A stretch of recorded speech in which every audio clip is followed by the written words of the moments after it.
Oh my god, hello! Welcome to the Dreamland, it's Mina. Hello, everybody. Right, before I do anything, I'm so sorry about the stuff yesterday. That was, oops. The audio went absolute haywire. Had no idea how that happened, but voicemail was like, no, Mina, you cannot do that. Also, hello, Chives. You were a little early, but I'm here now. Hello, welcome. Welcome. Oh, gee. Oh, gee. Let me just do that. Yo, yo, yo! Good to hear! I'm, you know, gaming. Well, about to do gaming anyway. Actually with Argo here, what am I gonna do for the endings? Uh-oh, I didn't think about that. Well, if he isn't here, we might as well do the Suzume story. Yeah, I'm a gamer now, wow. Professional. Okay, yeah. Yeah, yesterday I had some real issues. My mic was only coming in one ear, and I have no idea why that happened, and it sounded like garbage, and I was really sad. But I'm gonna fix it. I fixed it. I don't know how I fixed it, but it was fixed. And that's what it's all about. Okay. Well, let's just... So as you can see, we're trying our best to hit the bad ends here.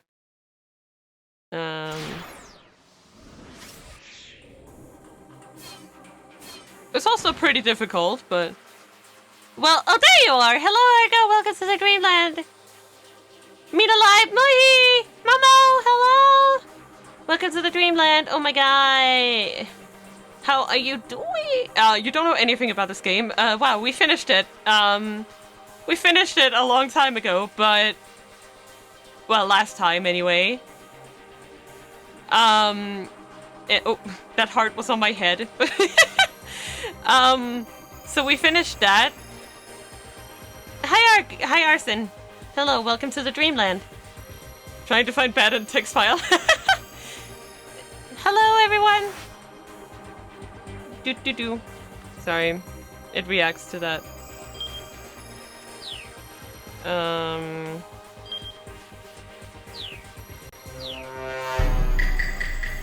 Sass!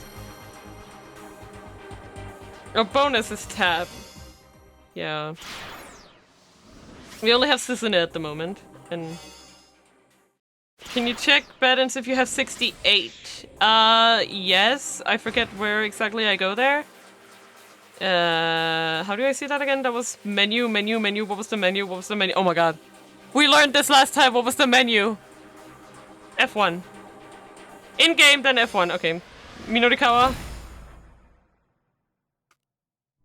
Don't worry too much about this.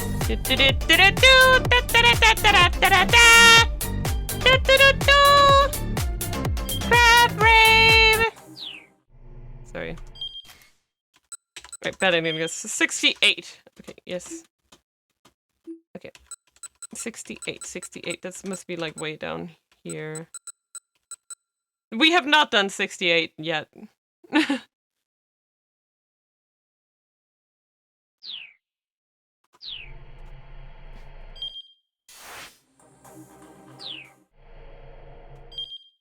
Sorry. My hotkeys for the expressions are apparently triggering this game.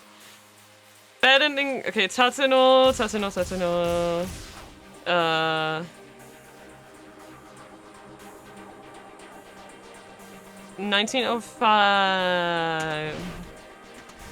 I guess I need to catch up here. Oops.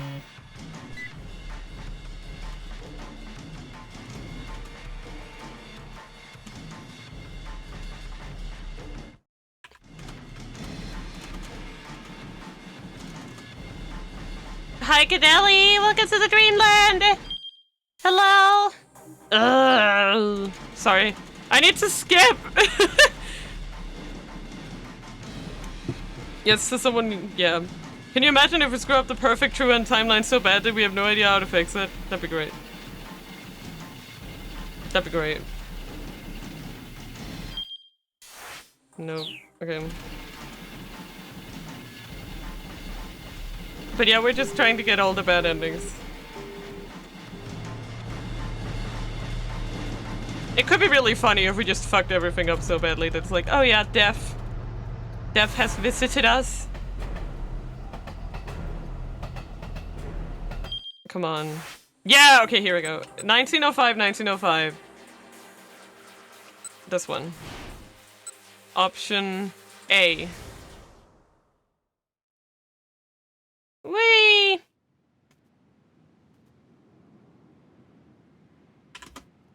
Doesn't matter what he told me says, I trust my own judgment.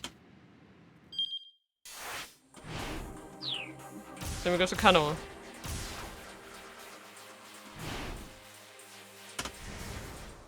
Confusion.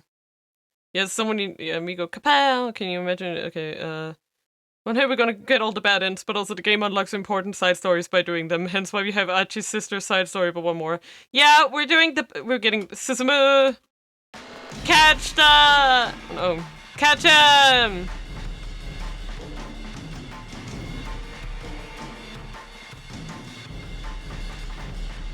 We not scared of death! You don't look like police.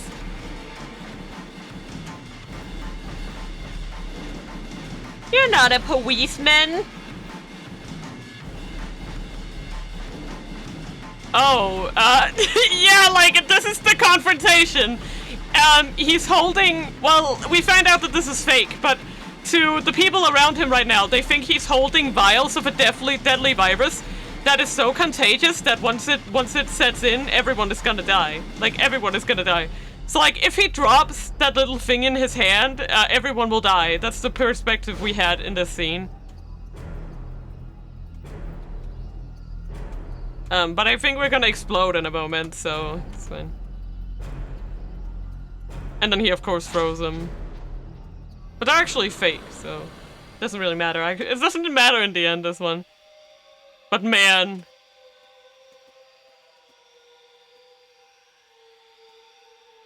Gotta get him!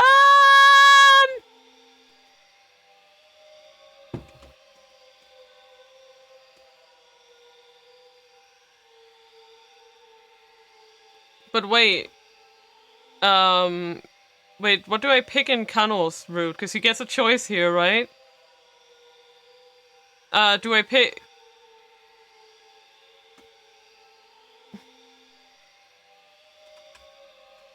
I already got this one. Okay, I'm just gonna pick this one then. He had to protect the lives of people nearby. How much he wanted to apprehend this criminal, he couldn't sacrifice innocent people.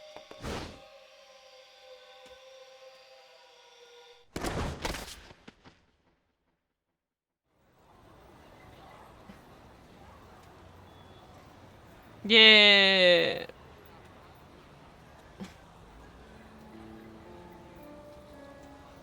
Yeah.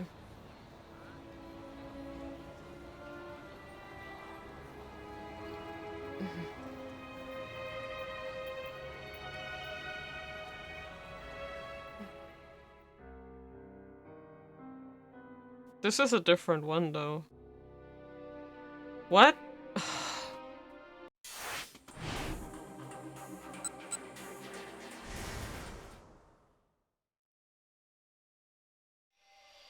I'll try the other one.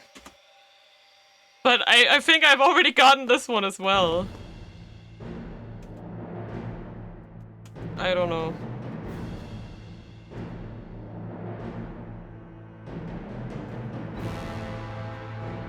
Okay, fine, we'll catch him then. Run!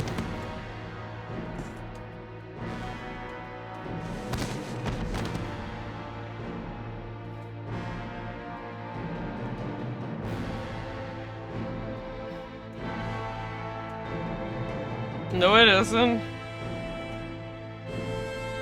Nope. Nobody's gonna die. Damn coke. Yeah, if the virus had really been in those vials, you could never have hoped to escape infection. Running off on foot would be pointless.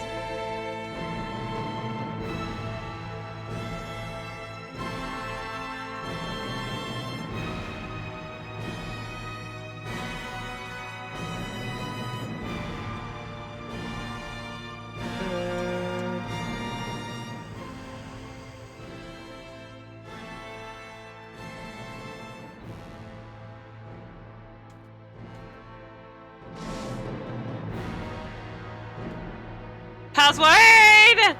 Give it! No.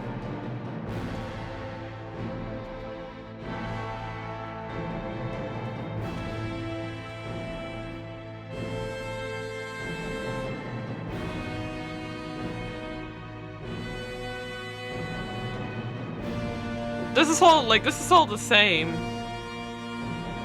Are we not way too far? Oh well.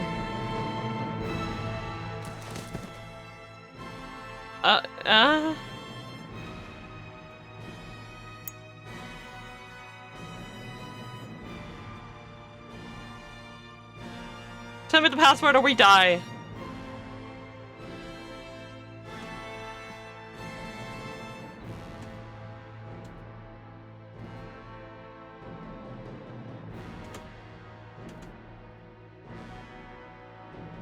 Okay. It's fine, I'll just keep going! I keep going!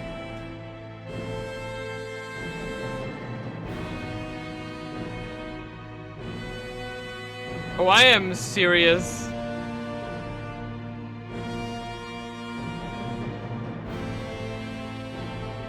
Dictation number 1, never lose sight of what you were supposed to protect ever. Don't do it! I'm ready to fucking die. There's the dick. That's the dick! It's right there! The dick diary! Dictation number 2, don't die, stupid! I know, right?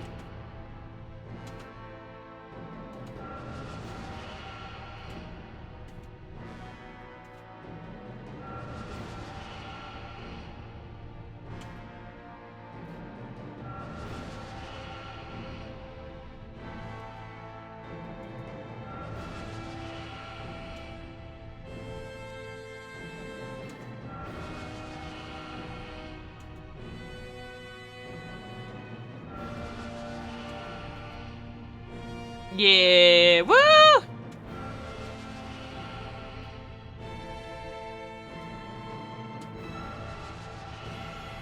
Kinda's like, you better tell me that fucking password or we're dead! Mina was mean to me yesterday, made fun of me calling. Why do you call yourself out like that, Argo? It's like, oh my god, I said feet fingers. I said foot fingers, that's illegal.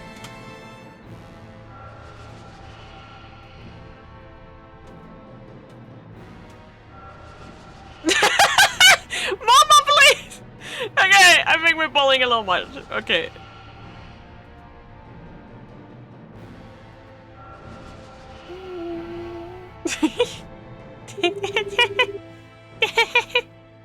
See, I told you.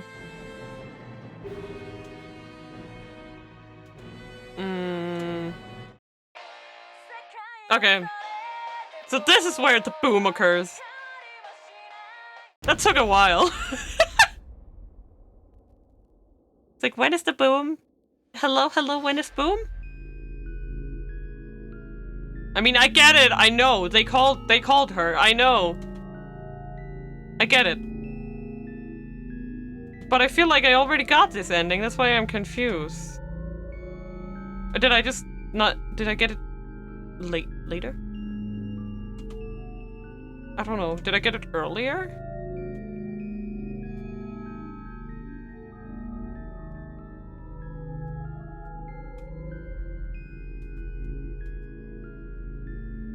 Argo, please. Let's see if this is actually 68. Good! Okay. I must have just gotten it like half a minute later than last time. Okay, we're going back to Tatsuno to change that stupid decision. Okay, I get it. Like, it's just because we've gotten that like ending with Kano where like if things explode like 5 times, it's very hard for me to remember which one it is specifically, you know. Okay, we fixed it. Next one, sir. Next one, my good sir. title, my brain decided to go with Polish logic instead of using the English. Yes, it's fine. It's fine. Look, I get it. I get it. Sometimes I just say the Danish word because I'm like, I don't know what this is. Why would I remember what that is in English? You know? Sometimes I even say the Japanese word instead. It's a problem. Like... Foot finger! Also, if I seem a little boodly doodly today, I am trying to wear contact lenses on stream because if I do eventually get like a live 2D model, my glasses would obstruct my eyes, so... 63 Osawa... Here he is. Damn, 1610. 1610. Holy shit. This must be the one. Choice A. I have no friends. No friends anymore.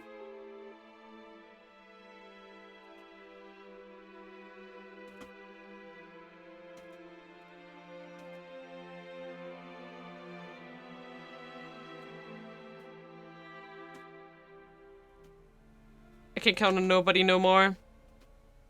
Gonna have to go there by myself.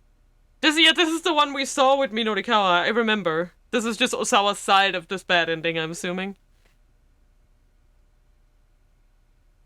Because I remember that. We did Minorikawa first, I think.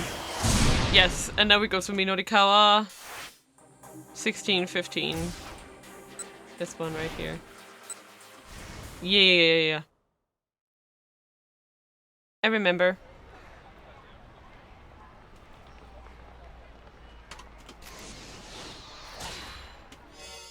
Kaboom!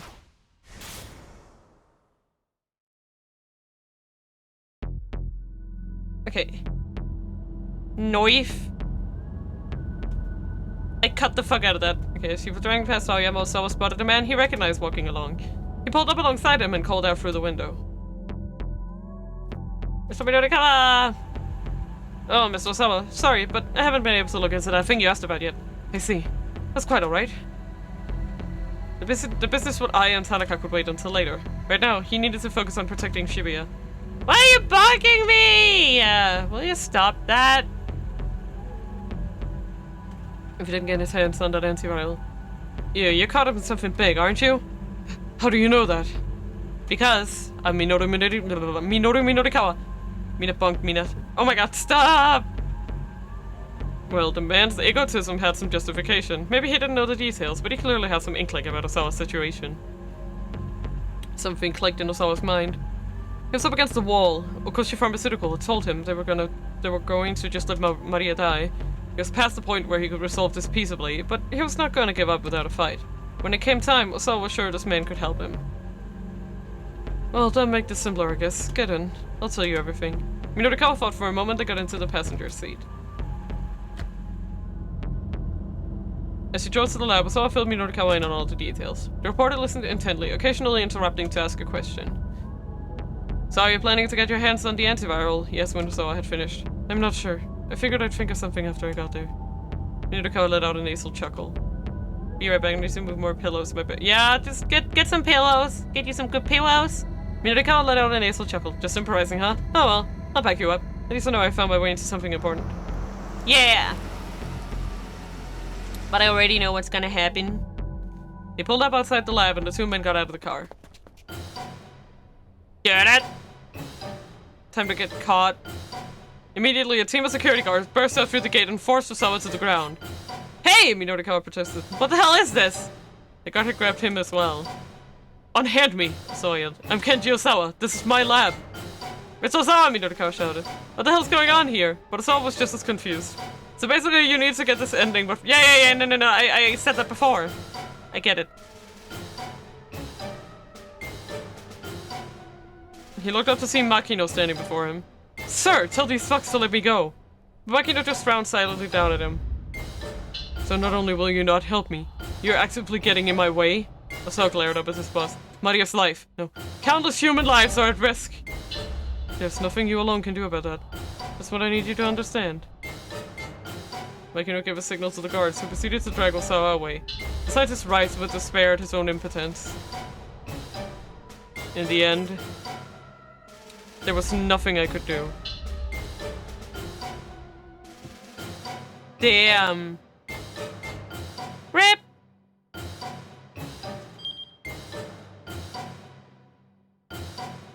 Yeah.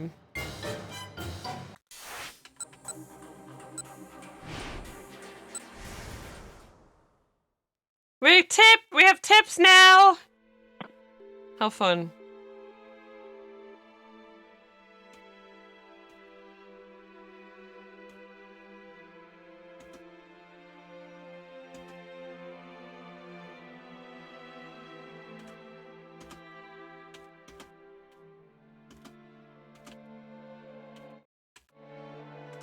Okay.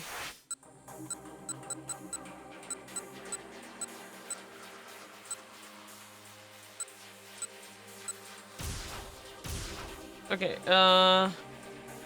Achi. 1605.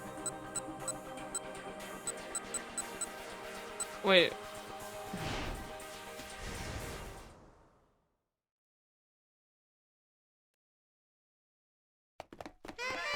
Okay, let me just...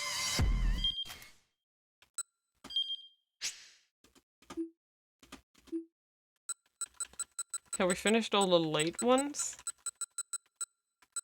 We're still missing this one from Achi.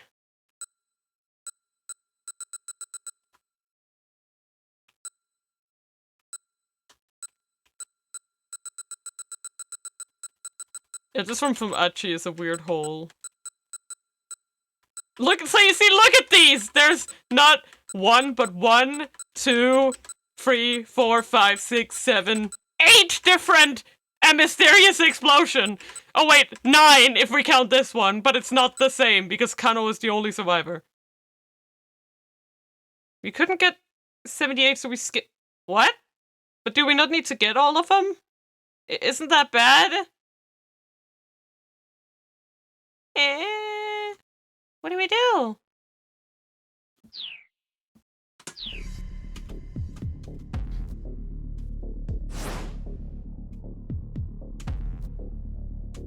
Okay.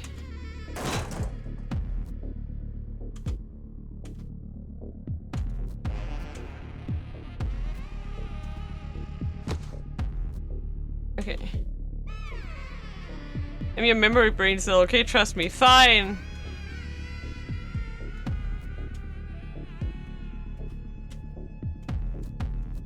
Da-da-da-da-da-da.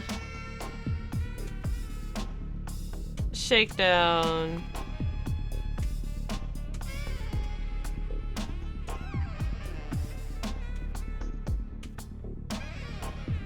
Da-da-da-da, da-da-da. Da-da-da-da-da-da. RIP!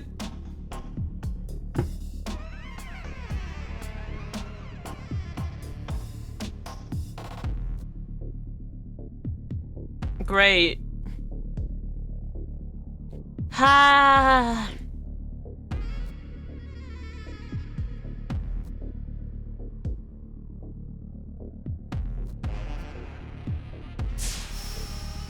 Kiryu.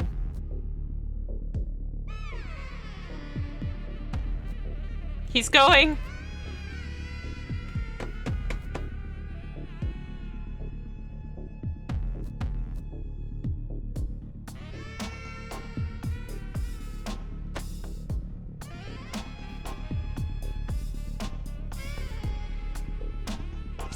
What are you doing?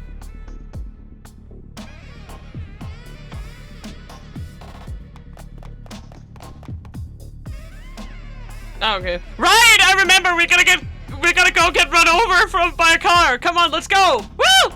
Actually wasn't about to just let them go. He raced after them. Hey, get back here! Time to get run over by a car! Woo! Let's get run over! The gang members sprinted away at full speed. They scattered in different directions to throw him off, but Achi wasn't gonna let them get away that easily. He kept after the ringleaders as they headed toward an unpaid eye area, darting down a narrow side street. You can see an intersection up ahead. I just sped after them, making sure not to take his eyes off of them for a second. Kaboom! By a taxi! Uh-oh! With his attention fixed on the fleeing troublemakers, Archie never saw the car speeding directly at him. By the time he registered the impact against his side, he was sailing through the air.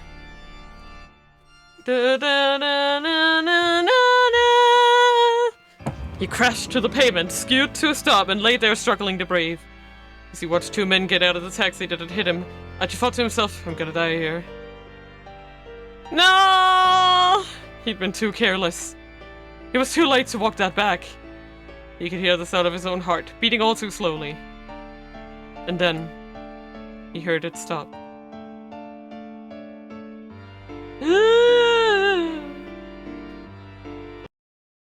Oh shit. Archie began murdered! Also, I don't know what just happened. It just closed. What the fuck? Okay. I'm opening you back up. I hope it didn't delete everything. That's gonna make me really sad. Let's see if it deleted everything we just did. I genuinely have no idea what just happened. Bro.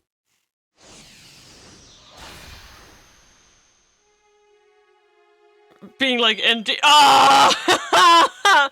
No! I live! And I can open it! Bless. Okay, so can I... Let me just do it. No. Okay, so I'll just go in for this way. I should have... Yeah, okay. Okay. It only deleted this. That's good.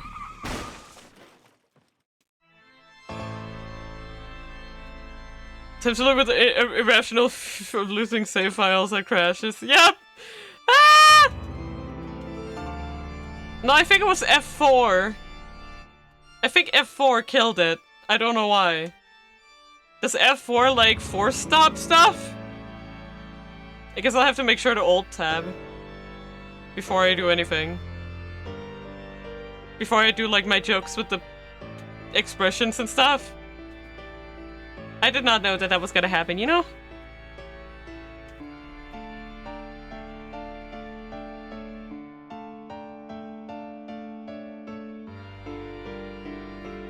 Well, I'm not, but I think my hotkey is something Alt F4. I think it's Control Alt F4. But I guess it only registers the last two. But the keystroke, yeah, my hotkey for the expressions right now is Control Alt and an F key. So like, see if I for instance if I click the first one, right? If I click the happy one. Well, yeah, but now I know this. I need to change them. Okay. I told Argo before, and he was like, "Nah, it'll be fine." It's like, okay, no, it won't. It won't. I'm gonna have to change them. I guess I could just change them to buttons, actually. Yes? I'm kidding! I'm kidding! Sorry, let me just... I want a Pokemon named after me? Get a Snum, please. Okay, let me just fix that. I'm just gonna become invisible. What?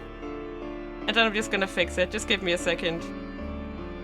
I'm gonna set a hotkey for this one first. It's gonna be Control Alt 1. Control Alt 2. Control Alt 3. Oh. Control Alt 3. Control Alt 4. Control Alt 5. Snum is a hipster, no! But I want a Snum! Okay, now they're numbers, and now I need to fix... I'm sorry, I'll just do it live, because this I'm gonna forget. I'm gonna forget so bad. Okay, Stream Deck! And now... Control Alt 1. Control Alt 2. He should not do anything. I don't think. Control Alt 3. Control Alt 4. Control Alt 5. And Control Alt 6. There we go. Sorry about that. Okay. Whip! Hello. Let's just give it a shot here. Yep, it doesn't do anything. Thank God. Okay.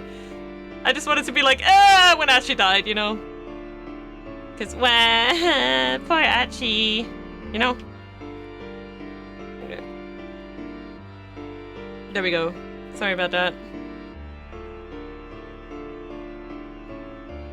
Hit by a taxi. His headlong pursuit of some SOS troublemakers. Achi ran right in front of a speeding taxi. Sure, as the gang's former leader, he can't just stand idly by and let them be a menace, but still, maybe it'd make more sense to talk to their current leader.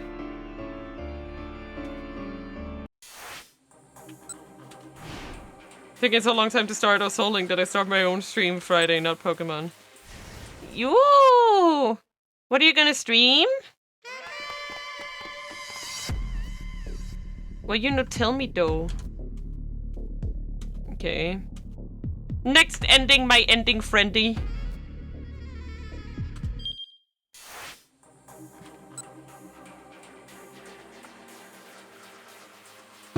It's good time. Bratz doll game 100% speed. You're kidding me.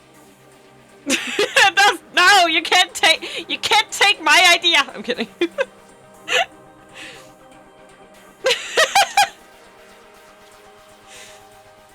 No, okay, Momo, listen. So, I think it was it a PS2? I think it was a PS2 game. This Bratz game. I think it was on PS2. And I played it when I was like 10 or so 8 to 10 years old, something like that. And I could not clear it. So I was talking to Argo like, okay, what if I find a way to somehow play that? And then like do it on stream and like finally clear it. I thought that would be so fun. Like, it was so visceral. I looked up screenshots from the game and I was like, bro, I remember this. It was so bad. Like, I never got to do like 80% of the content because I didn't understand how to play it. There's such a mess with the Bratz game PS2 games if you didn't- what? The one I played was Forever Diamonds. That's the one I played as a kid. I remember it because I remember the cover of the game very clearly, like with the red outfits and the silver.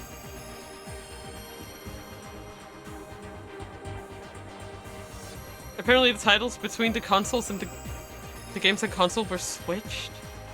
What? I'm getting Elden Ring and we're doing a co-op kind of my screen, his smaller screen, and we just go for it. But I realized that Friday I need to make sure scheduling... Oh, shit! I forgot! Yeah, oops. I mean, I can move around. I can do, like, Thursday. It doesn't mine doesn't have to be Friday, but I'm assuming since you have a friend, it's fine. It's fine. I can move my stream. But yeah, I'm waiting for the next ending guide, please.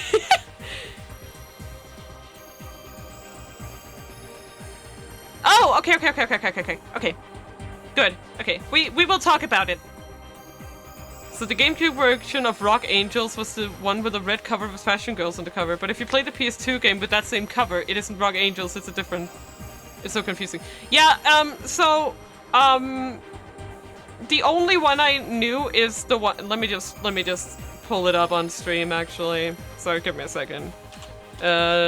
Bratz Forever Diamonds game. Let me just see if I can find the PS2 one specifically. There it is. This one right here. Can I put it on stream? Yes. Did it work? Oh, it's up there. It did not. Okay. I'm gonna have to download it first. Just give me a sec. And maybe I can, oh shit! Okay.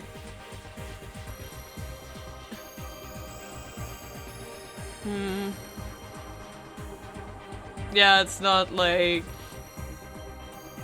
Can I edit now? No, okay. Give me a second. I just want to show it. The one I'm planning to play, if I do it.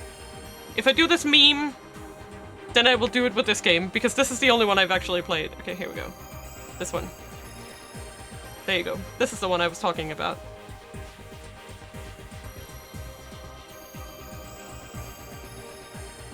This is the one I played, and I don't know what I was doing wrong, but I just remember getting to the like roller skates part, and not being able to clear it because I sucked.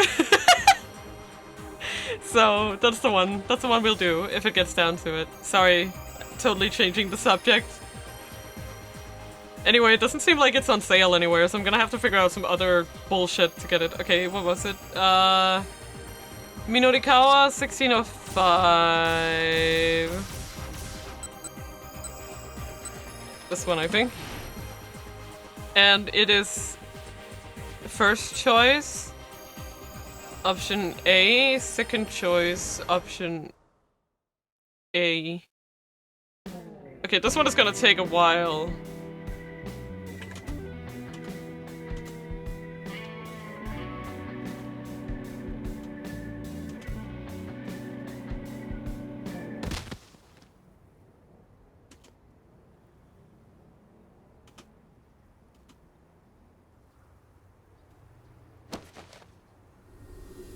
Okay, and we still have option A here. And then I need to go to Achi. And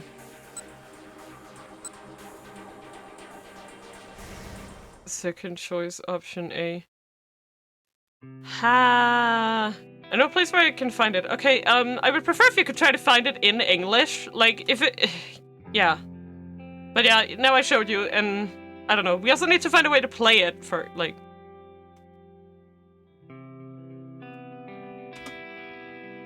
I'll remember when this is all done. Achi! Sorry, I made up my mind. We can go to sea season after we rescued your sister.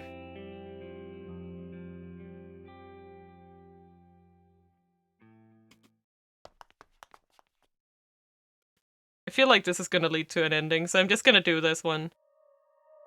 Yep. As you turn a corner, Achi caught sight of a group of four men heading their direction on the other side of the street. But you need to find a way to play it? Oh, we did? No.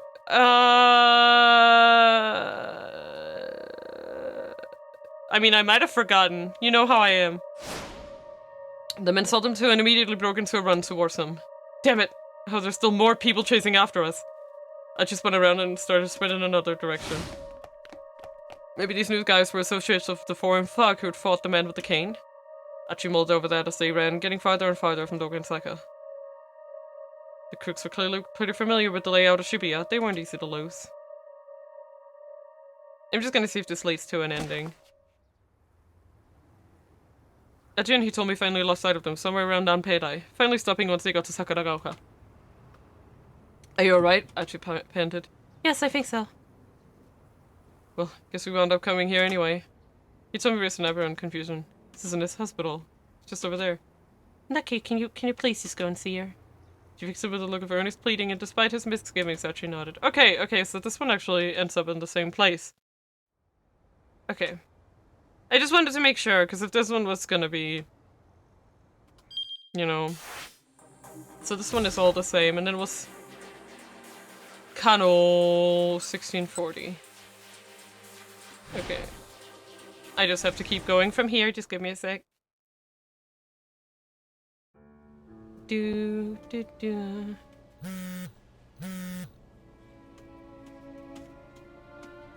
Tatsuno! Tatsunor, bye! Mushi mushi? Mushi mushi?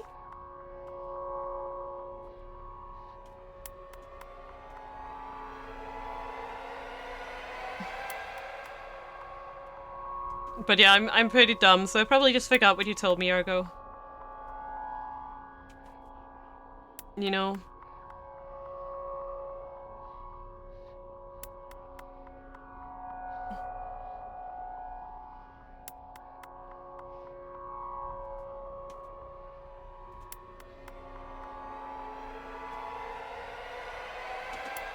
Oh, naruhodo. Ooh.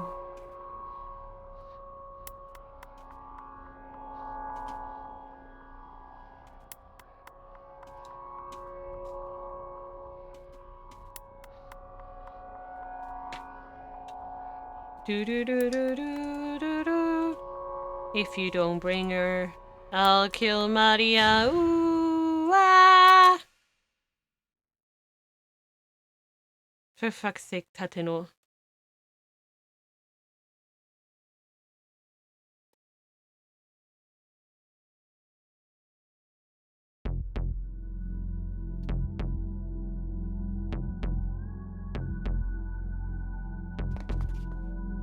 Oh shit.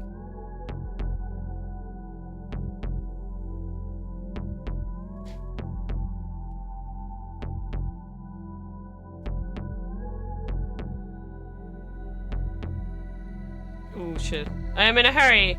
But either they didn't understand him or simply they didn't care to respond. Instead they moved in with them to attack, pummeling him with fists and kicks. Whoa! Good job. It's 3 against 1. Kano didn't stand a chance. Although he tried desperately to protect himself, soon he was sprawled out on the ground like a used tattered rag. Youch. The men left him where he fell. As they jogged into the distance, he could see them searching again. The deserted alleyway grew quiet as the storm's aftermath, and he took it to Tatsuno. He started to reach out for his cell phone, but he couldn't move any of his fingers. Oh no! Wait, why did Nightbot send that twice in like 5 minutes? Oh no, it didn't. Okay. Let's just... Won't be seen, Tatsuno!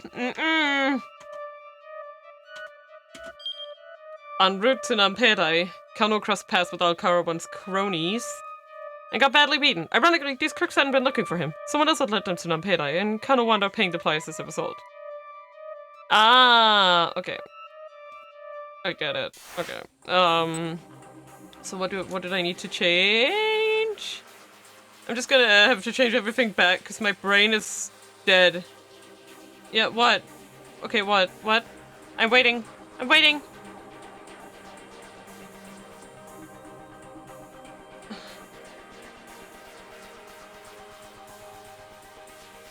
Oh my god.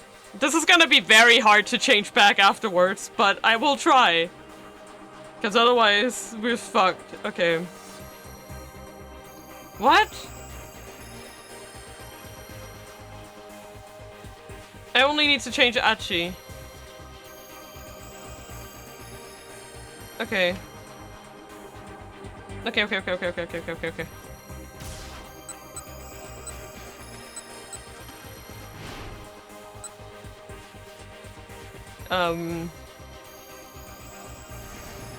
Okay, so I need to go die. Basically. Sure.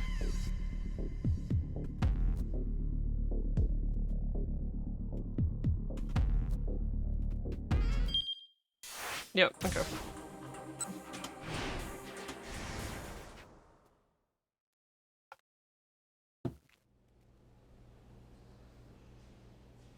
Okay.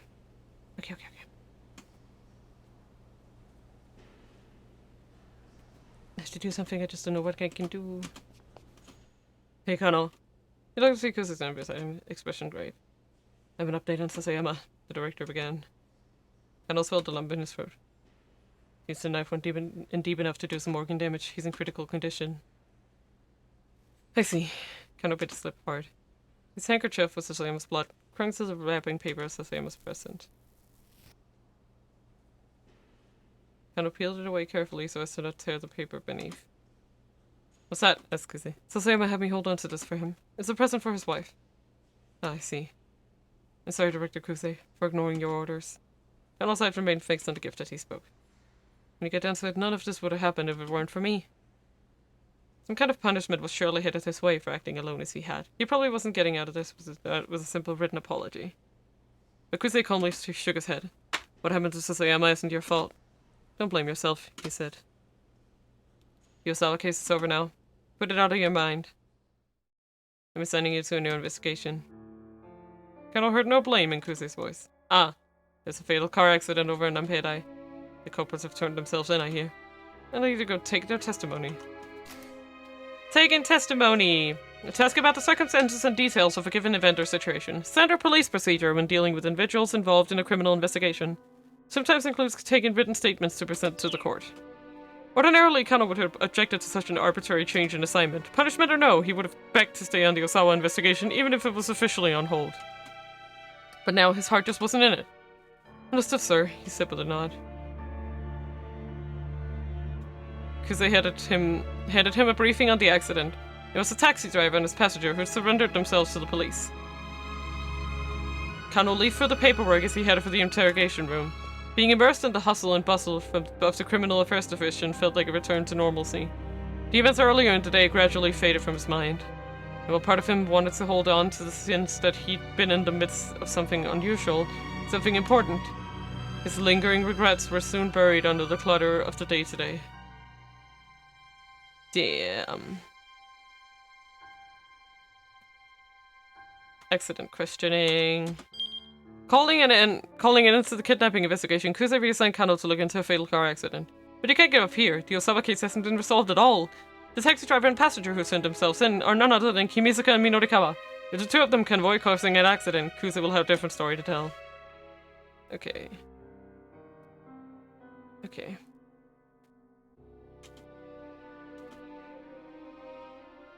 Okay,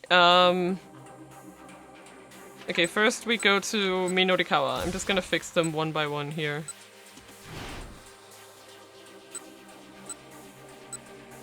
Minorikawa.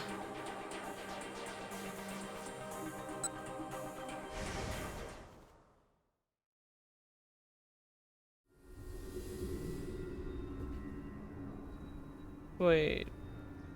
Wait. I feel like this is not the one I changed.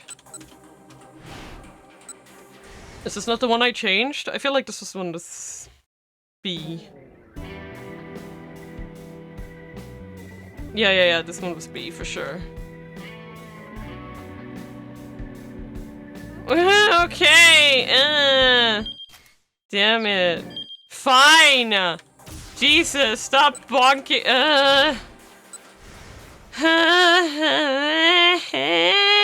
Stop!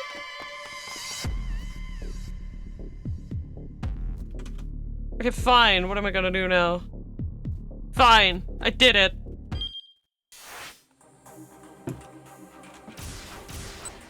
You mean here?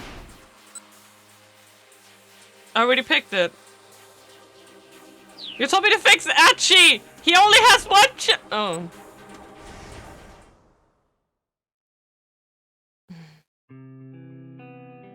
Fine.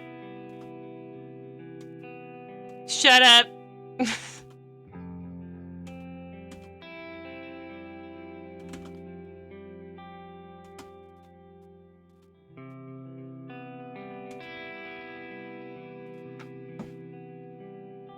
Okay, I did it! I did it, you dumbo. See, I fixed it.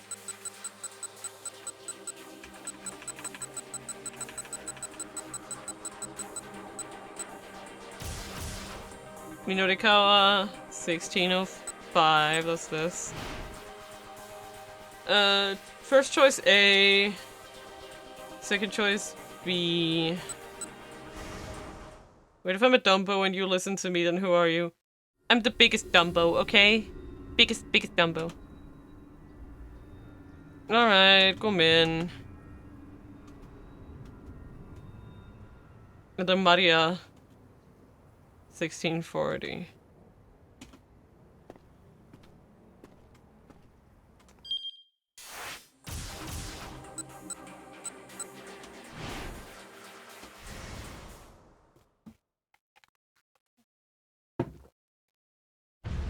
Tatsuno, where are you? Dun dun dun dun. Emi's voice suddenly snaps me back to the moment. It's Kano, I've come as you asked. The gunman grabs me by the arm and yanks me to my feet. Where's Hitomi Osawa? He snarls. Why didn't you bring her? Detective Tatsuno, why are you doing this? Is that really Maria? My captor removes my blindfold. The first thing I see is the sky overhead. It's so bright that I have to lower my eyes, and then I spot someone in the distance. It's a man. There's a man standing on the edge of the roof of the building across the way. Ah! When I'm totally forgetting my own situation, I cry out. Huh? The young man in front of me turns in surprise to see where I'm pointing. The man across the way is staring into the streets below, looking like he might jump at any moment. Take Tatsuno, I'll be right back. We can finish this after. The young man takes off, disappearing down the stairwell. My heart pounds nervously in my chest as I gaze across the other building. Then my captor, Tatsuno, as the other guy called him, grasps my arm. Let's go. Huh? Are we heading over there too?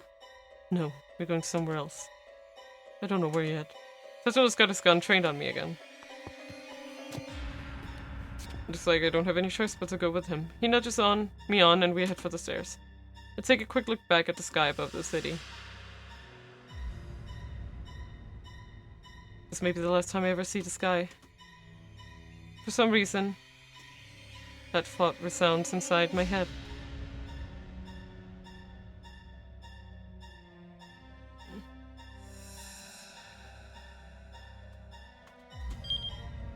As soon as her blindfold was taken off, Maria spotted Minorikawa atop the building across the way. Kano rushed over there to stop what he thought was a potential suicide, and Tatsuno used the opportunity to abscond with the captive. Definitely a case of Minorikawa being in the wrong place at the wrong time. Yeah, it's fine. I know it's Minorikawa. I know what it is. It's A and it's A, I think, actually. No, it's B and A. Sorry, I'm dumb. This one causes him to go to the roof, and this one causes him to forge ahead. And then this one is A, I think, where, like, if it's the correct one, then it's A. This one isn't fun hitting people with that thing. That's the correct one. I remember. I have one brain cell and I used it to remember this. Is there anything else I needed to fix?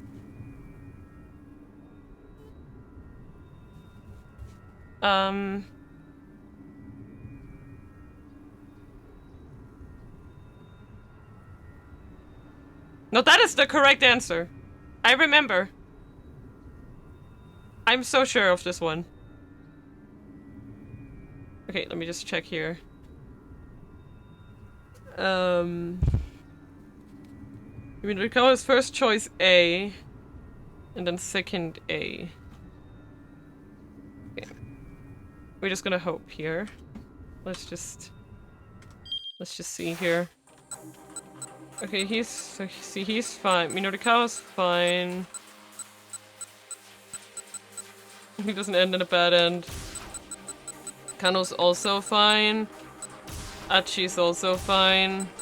Stanley is fine. Tatsuno's fine. Maria's fine. Osawa's fine. Yep, we did it. Okay, bad and Minorikawa's path 15. See, I'm doing it. Ah yes, when we were still just silly. Mina, is there anything else to fix me? I don't think so. Yeah, I'm sorry. I don't know if I can change the latency on my streams, actually. Sorry about that. Red and 50, Minorikawa 15, option B.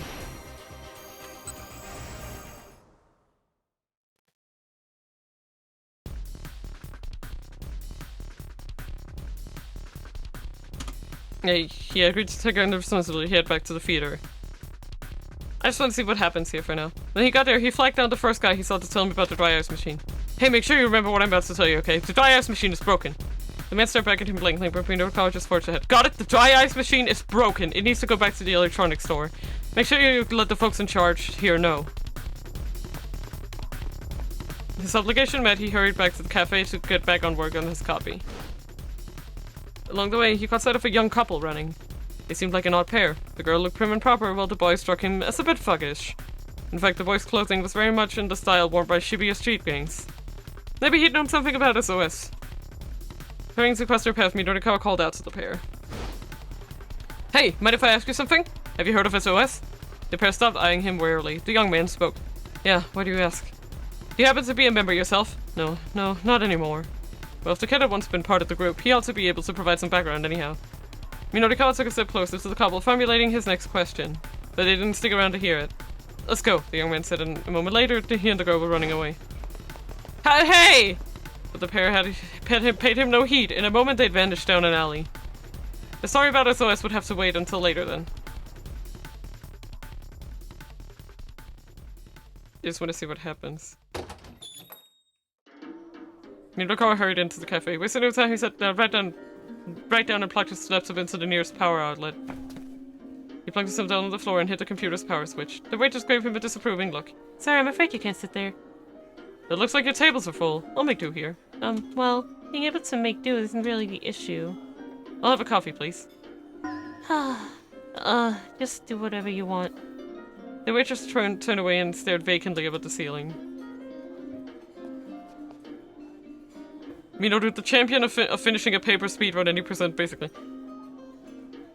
No person can only get away with being unnatural, so sooner or later someone's likely to call the police. Call the police! Oh, right. You're Mr. Yanagishita.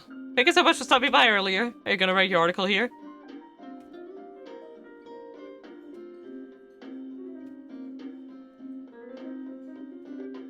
Right, okay, yes, I got this ending, I'm pretty sure. I'm pretty sure I got that. Okay, Osawa... 1555.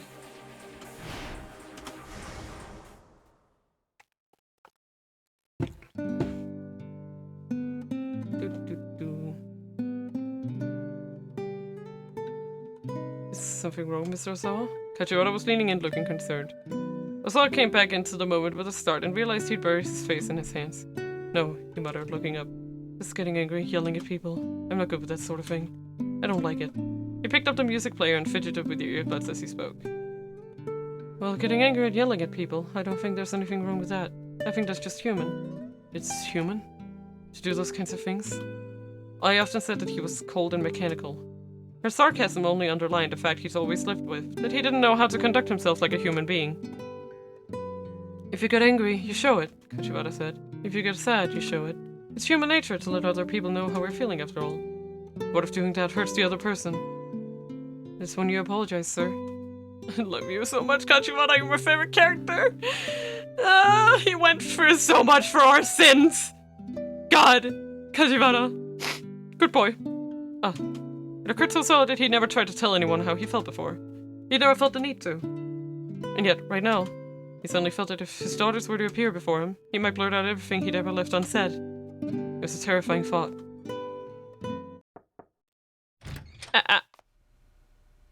Darling? I opened the door and stepped into the room. The detective were asking for you. It seems there's been a development. We were right there. Osawa and Kajiwara hurried out of the room.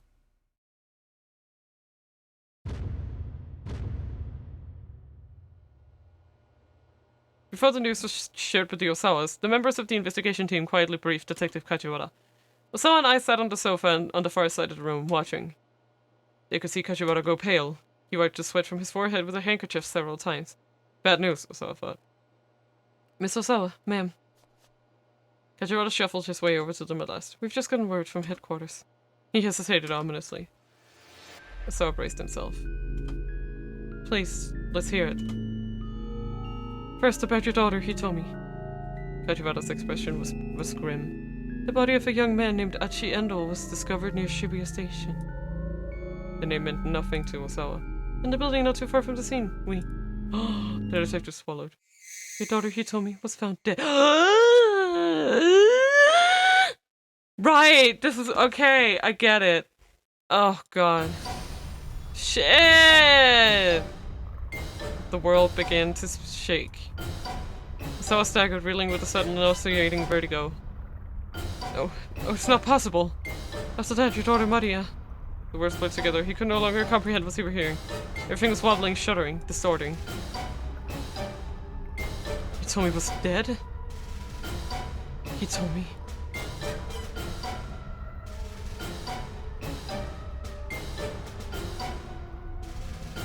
At those words, Osawa's whole world went dark, as if someone had just yanked the curtains closed.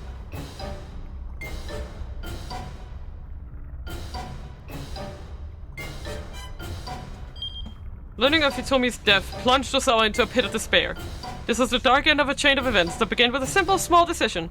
Someone else merely decided to abide by a little promise. Because of that, not only did Achi and Hitomi meet with disaster, but Osawa lost his mind as well.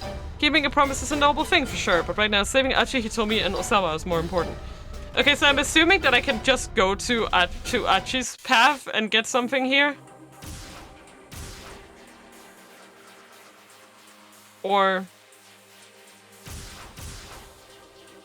Okay, it's fine, it's fine, I'll just change it back.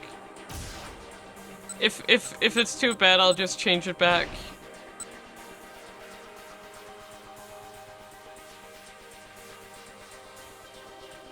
I'm waiting! I am waiting! Can you see? I'm waiting! Okay, I'll continue Achi then. Because I was thinking this we'll probably get to see the ending where he deaf, you know? No, I did not get this ending. I know I did not get this ending. I know that he got run over, but this is a different death. No, I did not call him Ouchie. Are you kidding me? I did not. You're hearing things. Shut up. I would never. No. No. No. You can clip me. I did not. No. Achi didn't slow his pace until they were nearing their destination. Then he turned to look back at Hitomi. He was about to ask if she was doing alright when someone close at hand called out to him. What if I asked you something? Have you ever heard of SOS? Goes to clips to me. I would never. Achi stepped in his tracks as a stranger stepped in front of him. The guy looked too old to be picking a fight with SOS. Achi regarded him with suspicion. Yeah, what do you ask? Do you happen to be a member yourself? No, not anymore. The man's eyes flashed with a gleam of recognition. Did this guy know who he was? With a broad grin, the stranger took a step closer. Achi's heart sank. He couldn't afford to get caught up in some new hassle right now. Hitomi flashed him a worried look. Let's go. Achi and Hitomi dodged past the man and hurried onward. Even if the guy was harmless, they needed to be on their guard. There was no telling just how many fucks and assassins were looking for Hitomi. Rather than head directly for the surveillance building, Achi decided he better make sure the stranger wasn't up to something.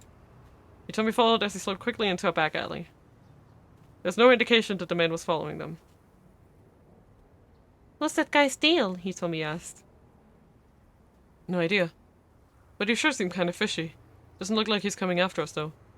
They took a quick detour through another seedy back alley. Then as they were starting to head toward their original destination, Achi felt a sudden searing pain in his back. Ah, shit! Glancing over his shoulder, he discovered that one of the foreign syndicate members had crept up and struck him from behind. Oh no. I've been stabbed. Ah! Tommy screamed, uh-oh. Another man had suddenly appeared, grabbing her by the arms. Tommy. Achi tried to reach out to her, but his arm was leaden. His body refused to obey his commands. As the attacker wrenched the knife from his back, Achi felt the blood gushing out of his wound. The two men started to drag Hitomi away. Damn it. He tried to pursue them, but his legs faltered and couldn't find their footing. He was losing blood so fast he was starting to fade from consciousness. Achi could only watch impotently as Hitomi was dragged further and further away. Damn it! Oh my god, I can't. There we go. Stabbed by a kidnapper.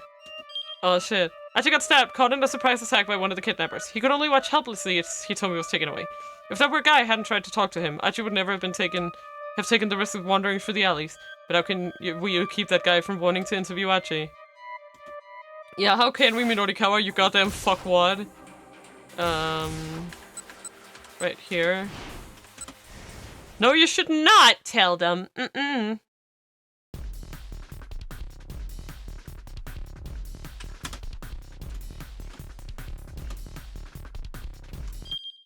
Okay.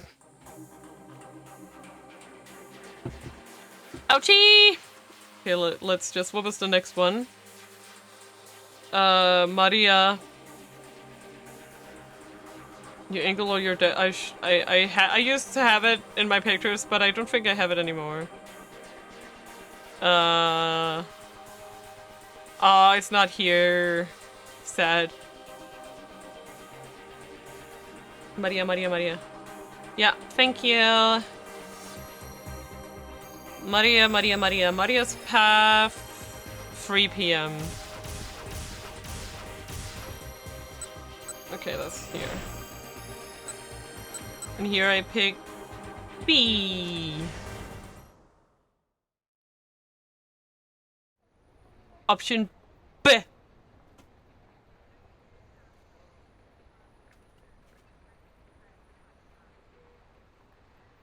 Okay. And he says something about the gun he has and then make a run for it. I pick up one of the crates that are lying around in the alley and hurl it at the man with the cane. Then I pick it right out of there. Damn! Wow, he told me. Wow, no, that's Maria, sorry. Wow, Maria. Violence. Maria woke up and picked violence today. Okay. And then you said Minorikawa. 15:30.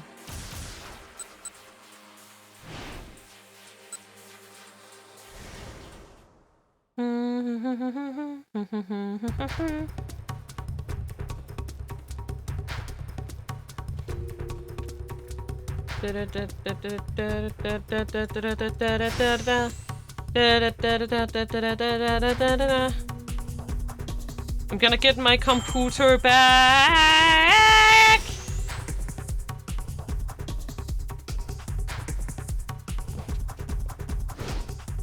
We're going! It's time to go! There you are, shit boy, let's go. Give me my money back. No, I'm buying a computer that doesn't have a power cable.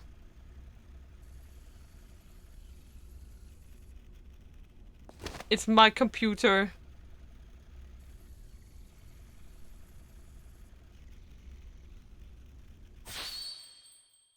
Oh god. He broke into an incomprehensible stammer. That's it! Yannick snatched up a flyer that his gaze had fixed on. Iron stomach, huh? This right here's my little bluebird of happiness! He cried. You know what? You can have this. Yannick just shoved the laptop into Minorikawa's arms. Ah, welcome to it, you idiot! I don't need, you know, wordless computer. You're the idiot, Buster! Minorikawa smacked Yanagishita right across the face. Ouch! Hitting him felt good. He decided to do it again. Minorikawa shoved Yanagishita toward the shopkeeper. Hand this guy over to the police, he said. Beep, no, not the police! Yanagishita pleaded. Get it, you thief! You tried to rip me off and you have no idea how much is riding on my work. You deserve 10,000 deaths. Honestly, you'd think the dying once would be sufficient. 10,000, this attack fix just a little too far! No. Sorry already, I gave up! Finally, the guy was ready to surrender. Minorikawa let his guard down for just a moment. Like, kill him! Switching gears in an instant, Yanagishita took off running at full speed. This again. Get back here, you bastard! Minorikawa was already in pursuit. No, you're wasting your time. That's... Whoa! Congrats on the 6 months! Whoa! You are purple now! You're purple, look at you. Ooh. Ooh. Half a year Pog, you should come visit me tomorrow? I don't know if I have time tomorrow. I have stuff tomorrow. Yeah, tomorrow's like... It's like, I could have gone grocery shopping today, but I called my dad too late and didn't make it.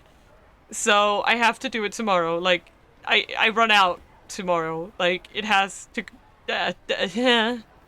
He stuck with Yanagishita as far as Koendori before losing track of him. The guy sure knew how to make a getaway. Breathing hard, Minorikawa stopped and took a real look around the area. Oh my god. Actually, did he hear a cell phone ringtone from somewhere nearby? It was the new single from the pop singer Ayakamiki. Could that be Yanagishita's phone? Huh. Could be. Somehow always struck Minorikawa as the type of guy who'd have a ringtone like that. He seemed worth looking into anyhow. He'd nothing else to go on. Minorikawa shifted his gaze around, trying to locate the source of the sound. Kaboom! Kaboom, he said. The poor guy. Suddenly a massive fiery blast knocked him from his feet. By the time he realized it was an explosion, his senses were already shattered. What just happened? He couldn't see. He couldn't hear. He couldn't move his body. Where am I? For a while, all he could feel was an intense pain, but soon even that faded away. And then, there was only darkness. He was right by the blue van. Whoops! Bad end! Number 48, an unexpected explosion. There's so many explosions.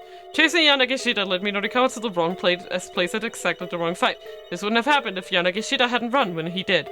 If the MMA fighter Miku Morita comes into the knick-knack shop, she'll interrupt their argument and things might turn out differently. Yeah, I miss you too. Okay, so here we go back to Maria. And it was 15. I don't know why this is what... I forget why this is the one that triggers it, but it's fine.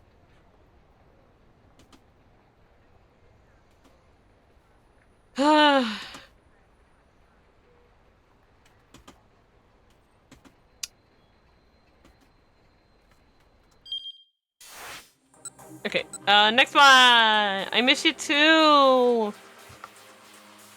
But yeah, we have all the stuff, and you know, exciting news might be here on Wednesday. Ooh! Ooh! Well, if we're lucky anyway. That's always the question. Yeah! Oh, okay, next one. Achi 1515. Oh, shit. I think it's this one. Yeah. Choice. Okay, Achi 1515, option A. We did not. Okay. Check Maria if there's a key bout, switch to Achi. Okay. Achi, please stop messing around. Let's look for the miniman. Sorry, there's just something I'm curious about. Achi continued to track the seedy-looking man. The weirdo rushed into a knick-knack shop on Sentakai. Soon after, the man with the coat appeared and followed him into the shop. Aha! Looks like he snatched off that guy's computer. Moments later, the weirdo came rushing back out of the shop and sprinted away again. He walked through the narrow alleyways with cat-like oh my god, I can't say that. Alacrity? I don't know. I hate English. Achi did his best to keep his tabs on him, but the man managed to give him the slip. Wow, Hitomi said. She too had been watching closely. I'm kind of impressed. Mind if I keep at it? Achi asked. Sure. He continued scanning the camera images, trying to locate the guy again. At this point, even Hitomi was invested in the quest to find the fugitive. Just want to see where the scene leads. But minutes passed and they didn't spot him. Achi was on the verge of giving up. Oh, that's me. Hitomi took out her cell phone. Is the name for Mr. Tanaka? Found him!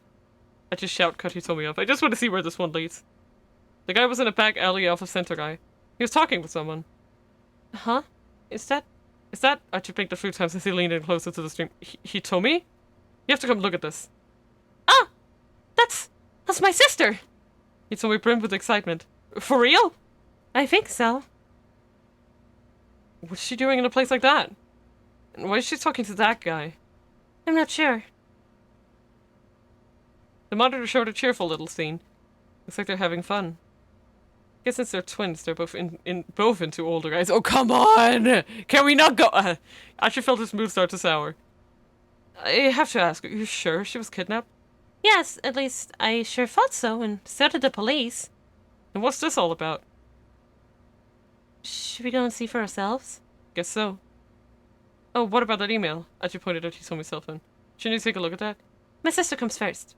The place where she is it far from here? No, not particularly. Achi and Hitomi rushed from the building, heading for the alley where Maria was talking to the computer thief. It wasn't long before they were closing in on their destination, but as they headed down a narrow side street, a familiar figure suddenly appeared to bar their way. Uh-oh, it's him. Gun in hand, the man with the cane slowly ambled towards them. Achi and Hitomi bolted down a nearby alley. Taking another turn, they reached the alley they'd seen on the cameras. Maria! Hitomi rushed over to his sister. But Maria just stood staring at Hitomi in silence, as if she couldn't process what was going on. Meanwhile, the assassin was still in pursuit. He turned the corner behind them and was steadily drawing nearer. He pointed his gun at Hitomi's head. Come on, hurry, Achi urged. He tried to lead the two girls away, hoping to escape further down the alley. But instead, Maria charged boldly at the man with the cane. Oh! The assassin caught off guard by the unexpected counterattack, but he reacted quickly, clubbing the girl in the head with the grip of his pistol. Maria! Hitomi shrieked. She stared in horror as her sister collapsed in the heap on the ground. Then Hitomi's eyes rolled back in her head and she fainted into Achi's arms. Hitomi, hey! But the shock had overwhelmed her. She was out cold.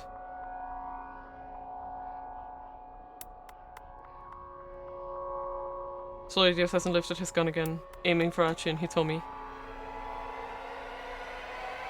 I was pretty sure that this would lead to it. If he'd only had Hitomi to protect, Achi might have been able to pick her up and get away. But he couldn't just leave her sister here. He knew, with the chilling certainty of despair, that he could never save them both. Oh no! Sisters in the alley. Finding Maria had seemed like such a stroke of luck, but it led to Achi and Hitomi running right across the killer's path. This never would have happened if Achi hadn't gotten distracted with tracking that weirdo on the cameras, if he'd focused on looking at for the minivan instead. That's fun. Okay, and this one was Maria. Right.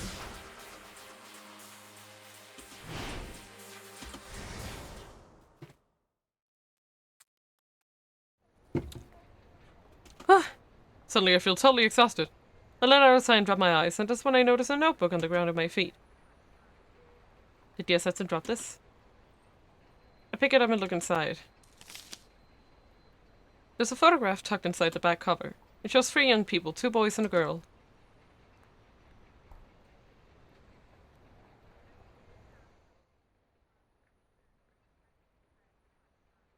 Well, what do I do now? Do I get to the police? Do I go to the police? How would I even explain the situation? I can see it now.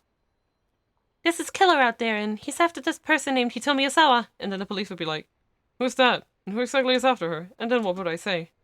Heck, they might not even give me the time of day in the first place. Not only do I not have any idea who Hitomi Osawa is, I know nothing about the guy who's after her, except that he walks with a cane. I mean, I can't even tell them who I am. They'd probably shoo me away without a second thought. What am I supposed to do? I hang my head at a total loss. The necklace around my neck sways idly to and fro. Dang. Okay, right, and this keep out, I go from Achi. Here. I get it. I'm smart. I'm smart. I get everything. I'm so smart.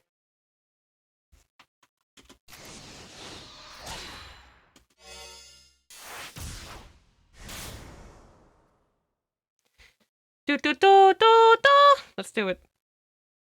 Suddenly I hear someone call out. Maria!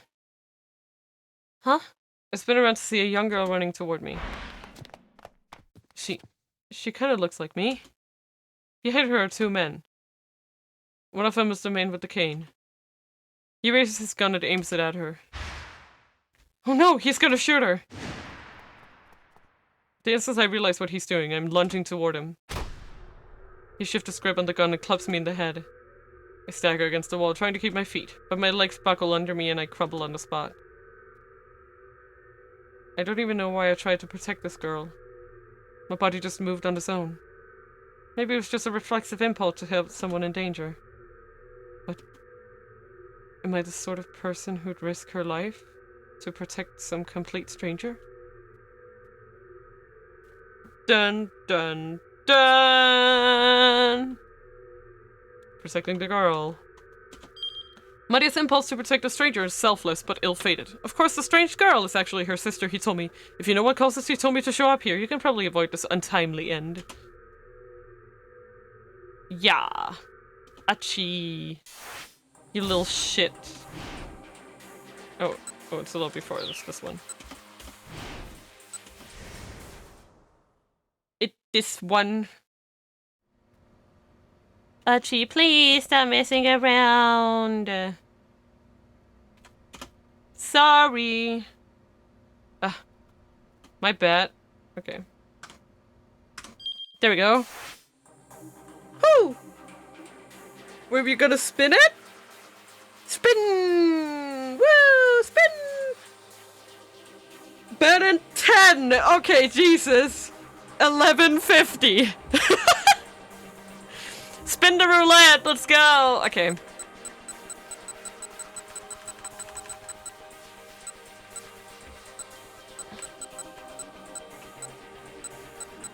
Almost there.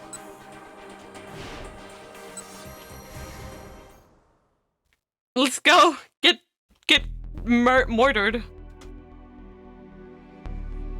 Okay, let's go together. Does that work for you? Let's go to the van together. This is safe.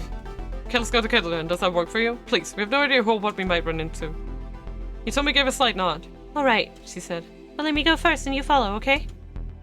When we 1150, when we were young and unafraid. I know, right? Got it, Achi replied. I missed year 1150. What happened in 1150? Some Viking shit? I don't know. Was the Viking? No, was that after? I think that was around the Vikings. Maybe a little after the Vikings, actually. What happened in 1150? I don't even know. I don't even know Danish history. I don't know what happened around the world in 1150. Do not tell me. I will not know. It's like, oh, this happened, and I'll be like, sure. I have no way to verify that because I don't know. It was the aftermath of 1149. Sounds about right. Achi waited as he told me started walking, then followed her at a distance so it wouldn't look like they were together.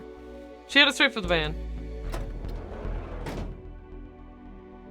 Two men got out of the car, and neither of them Japanese. Achi picked up his pace in case he needed to close the distance fast. One of the men approached Hitomi and said something to her. She gave it a affirming nod. Suddenly the two men grabbed her from either side. They dragged her into the van and she shoved her into the backseat. Achi broke into a sprint. Of course it was a trap! He couldn't guess what their whole plan was, but kidnapping Hitomi was obviously part of it. But before he could reach the vehicle, the door slid shut. The van sped off an instant later. Achi raced after it. He ran as hard as he could, thinking of nothing else. He couldn't give up now. He couldn't let things end like this. He made a promise. No quitting halfway. And no turning his back on someone in trouble. But the car kept getting further and further away. Before long, it was just a blue speck that vanished into the cityscape. No! Dang it. Achi never saw Hitomi again. Bro! That was a bad decision, Achi. Left side of the van. Achi did try to warn Hitomi that checking out the van by herself was dangerous. And oh look, she got herself kidnapped. Maybe he should have put his foot down and checked things himself first. Have some backbone, Achi. Bed in 14. Okay. I'll go. Chop. Okay, just give me. I'm gonna go first. Oh. Okay, and now we... Minorikawa, 11:30. Okay. Second choice. Option A. Okay, I just go here. Nice!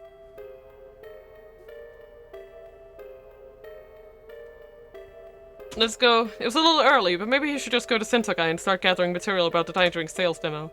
Once the event started, things might be too busy for him to get any FaceTime. If he got there ahead of time, he'd be able to ask more questions. Okay, I'm heading out. And don't even think about doing anything else stupid while I'm gone. Got it! Minorikawa tossed the graph proposal into his bag and hurried out of Heaven Publishing. Oh, how sweet and innocent you are, Minorikawa. Thinking that Toyama would not get up to bullshit. He's very trusting in it. Preparation for the Burning Hammer diet drink sales demo seemed to be well underway when he arrived at the Nokana building. Minorikawa could hear voices from somewhere ahead as he made his way down the corridor. He knocked the door and a tired-looking man poked his head out. Yes, can I help you?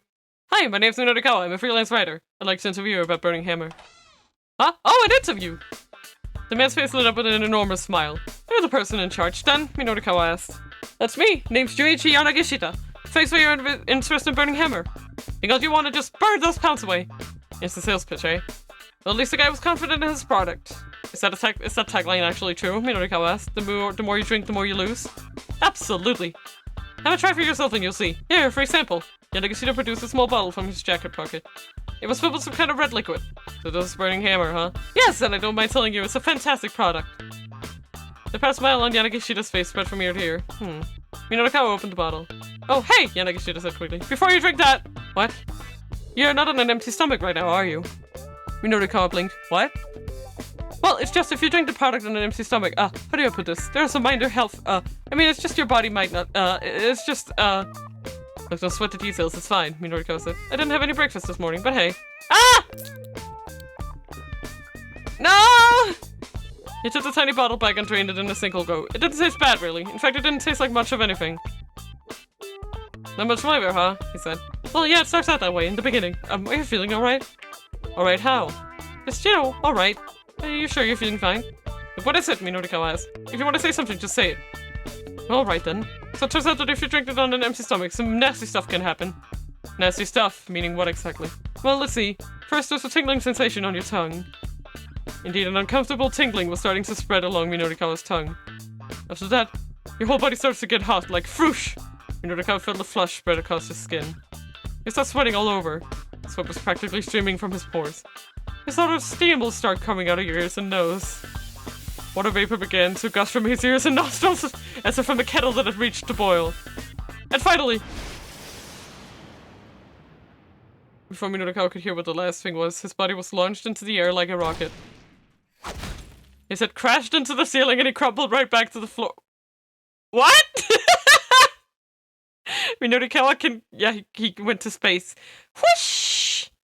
It felt like his heart might shoot out from his throat at any moment. Yeah, it goes kinda like that, Yanagishita finished. He looked down at Minorikawa, pitying his eyes. It goes kinda like that. What the hell are you thinking, selling something like this? Well, it's just... This isn't a diet aid. It's a death trap! Minorikawa shuddered, his whole body racked with pain. Well, to be fair now, I did ask whether or not you were on an empty stomach. Go to hell, you psychopath! You can't be allowed to sell this poison! I'm taking you down! Clutching his pen as if it were a sword, Minorikawa lurched to his feet, his mind little more than a blur. Die! He lunged for his foe. Yanagishita screamed. Wow. The Minorikawa homicide ending. Over the course of the next 2 hours, Minorikawa chased the diet drink salesman around the building in a berserk haze. When someone finally alerted the police, it took 4 officers to subdue him, and when he finally came to his senses in his detention cell, the 4-star general gossip deadline had long since passed. He turned and faced the wall, muttering to himself. If only I'd eaten breakfast. This is a certified Mina knife moment. Bad end. Feeling the burn. Drinking burning hammer turned Minorikawa into a rampaging maniac who wound up getting himself arrested. So yeah, showing up at the sales demo ahead of schedule, bad call. Maybe when he had time to kill, he should have visited Endo Electronics instead. Yeah! Yeah. Achi 1105. Got it. Yes, sir. Yes, sir. Yes, sir. Okay, Achi 1105 is this right here. Option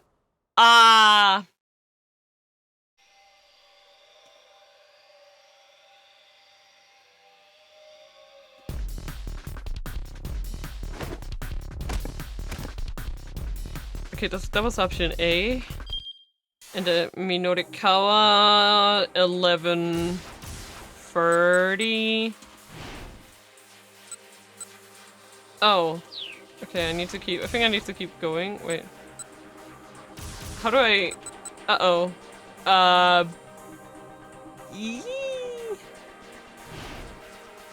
Wait, what am I supposed to do here?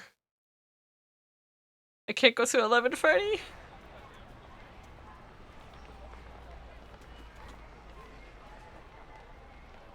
What am I gonna do? Who's blocking it? I don't know!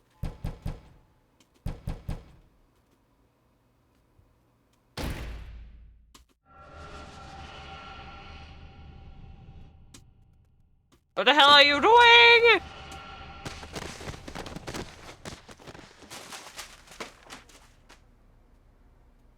Minorikawa, what are you doing? Tracking himself back to his feet proved something of a challenge. That's what I like to know! Minorikawa's fury was met. What the hell is this about? He jabbed an accusing finger at the noose hanging from the ceiling. Oh, that one of the fluorescent lights died. And I was just swapping it out. Don't you feed me that bull. What's that phone call all about? That business about how the only thing you could do was die? Tell me! What a nuisance. Oh yeah, Mohi, do you want to know what's funny about this one? If we happen to be like, I think it's like 5 minutes later, we show up and he's dead. And if we, it's not funny. And if we, and if we don't show up, you want to know what happens? His daughter finds him. His 10-year-old daughter finds him. His tiny little girl, Hannah. He was planning to die and have his daughter find him. The fuck? Anyway. Table curlers living so fit. I mean, I wasn't buying, but didn't have. Okay, let's go. Daddy, back from the store! See? That's what I mean! If we come here like a little later, she would have found him first. Okay, wanna hear something? Dead! Deaf! Yeah. That's Hannah. She's a 5th grader, so she would be... Okay, she's more like 12 than 10, but still!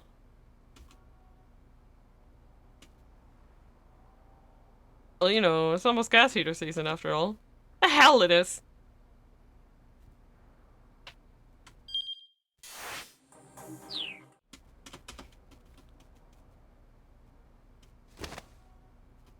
Listen, just explain it to me, what the fuck is going on, okay?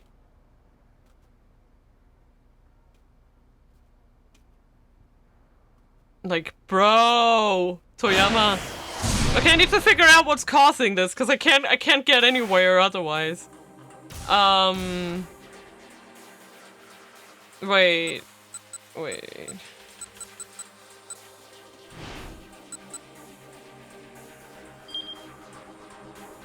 You sure this is the one? Actually, 1105, option A. Okay, that's correct.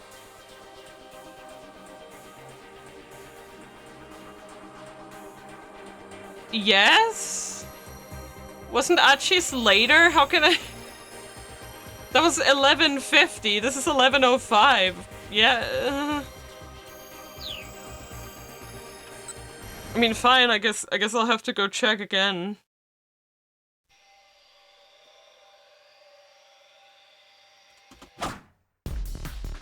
Because I have to do this again, because otherwise I can't see it.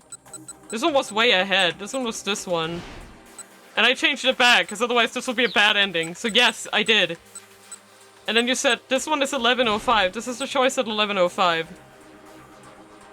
And it said, and the one you had said, bad end 16, Achi's 1105. Option A. And option A is die.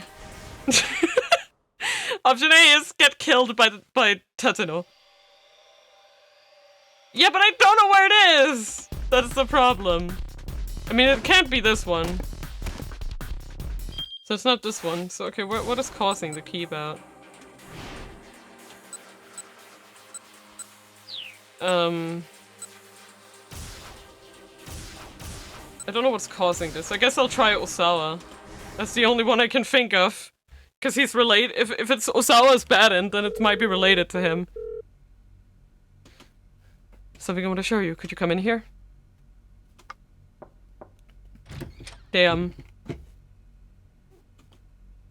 What's this about, sir? This. Ah, yes, when he still lived. Hello. I need to kill Mito. That's yeah.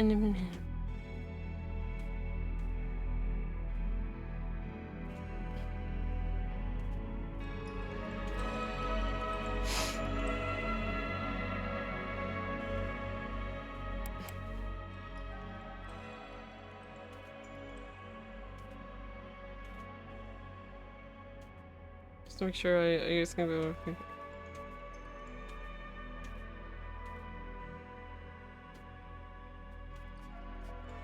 Dip. Okay. Come on.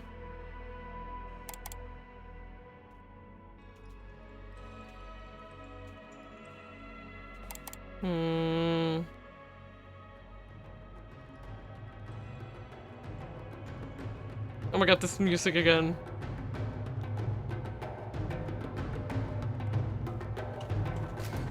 The virus of the family Filoviridae that causes Ebola hemorrhagic fever. Currently, the 5 characterized species are known. Thai Forest, Sudan, Reston, Sire, and Bundi Pukyo. Oh my god, that's very hard words. I'm sorry. I probably butchered that. Ebola is widely known for its high mortality rate. 53% for the Sudan form, 88% for the Sire, but the Reston variety discovered in monkeys that have been brought into the US has displayed no pathogenicity in humans. Okay.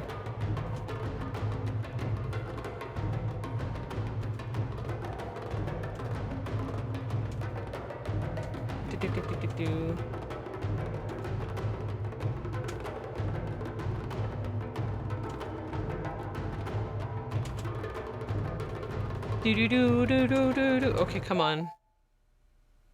Another email arrived in his... It's from Minorikawa, isn't it? Osawa forwarded his browser, he scanned the message. Emergency alert. Come to Heaven Publishing ASAP. If not, someone is going to die.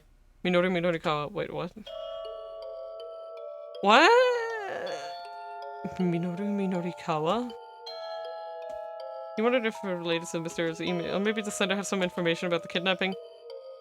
The fact that the message had been signed with a real name instead of a pseudonym, along with its obvious urgency, certainly gave an air of truth. The word someone is gonna die filled him with a wave of panic. Maria, there's no time to waste. In a rush, he found directions to Heaven Publishing on his computer and slipped out of the house. Like, I don't know, there's no jump yet! It took a good while to find his way to the multi-tenant building. The signs out in front showed that Heaven Publishing occupied the 3rd and 4th floors. Asad took the elevator to the 3rd floor. He peeked inside the offices, only to find the entire place empty. The 4th floor was likewise deserted. There was a rope dangling from the ceiling, tied off into a noose. It all seemed rather sinister, but Osawa had no idea what it meant. He waited a good 30 minutes, anxious the whole time. The half hour turned into an hour, and into 2. It seemed that no one was going to turn up, Osawa headed back to the 3rd floor. He decided to wait there for 1 more hour. By now, he was committed. The extra hour turned into 2. Exhausted, he dozed off in his chair, and when he came to, it was close to sundown. Sunset already? He gazed out of the window, the haze of sleep still clinging to his mind. He had the feeling he was forgetting something important, but the sight of the sun quietly setting over the cityscape made the crisis of life feel strangely distant. The time of peace and quiet he'd longed for was right here.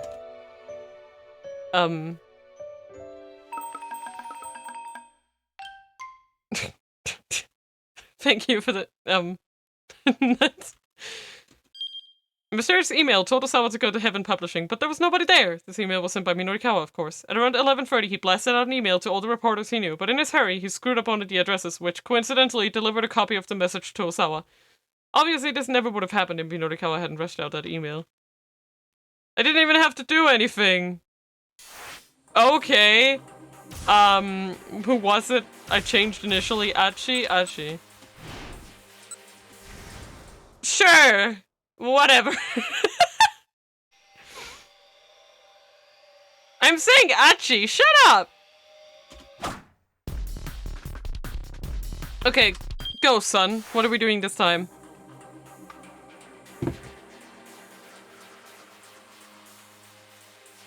No!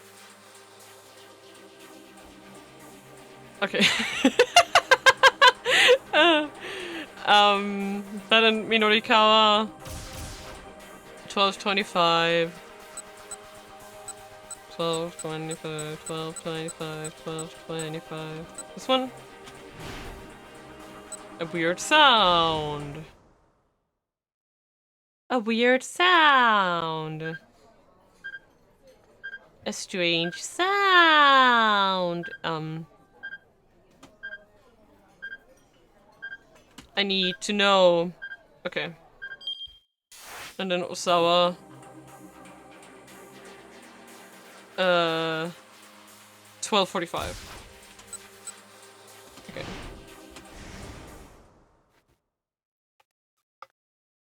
We'll just have to keep going. Keep pushing on. Osawa left the room. He needed to be alone, if only for a few moments. But even if he could somehow shake Kajibara, the other detectives had eyes all over his house. He'd reached the limits of his patience. He couldn't even think straight anymore. He headed to the back door, trying to avoid the police. Yeah, we only have a few left! Opening the door quietly, he slipped across the yard and out for the back fence. when we've done all the ones that I wrote down, then we'll check again and see if there's still any missing. Like, if I forgot to write them down or anything.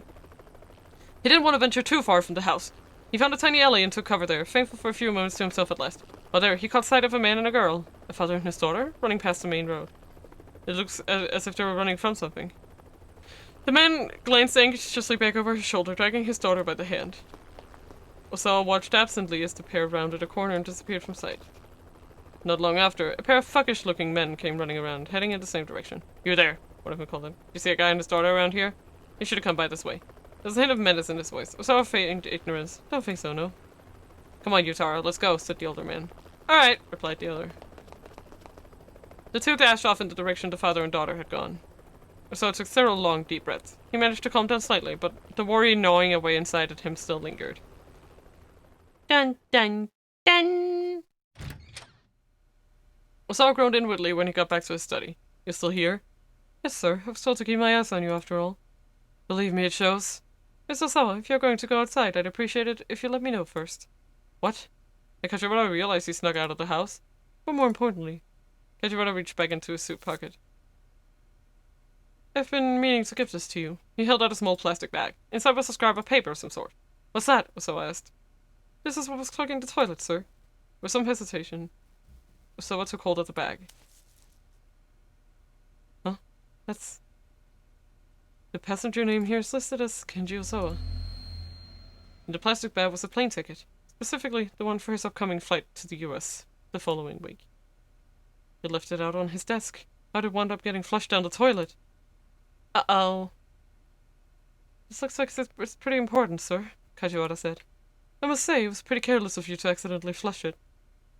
A wry sort of smile came to his face. Although, the detective added, "I suppose the question of who flushed it is another matter entirely." Osawa was at a loss for words. Someone had tried to flush his plane ticket, on purpose. He was sure of it. Uh-oh. I mean, who else, but, you know. He knocked on the door to Ai's room, but there was no response. It didn't look like she'd gotten back home yet. Osawa let himself in.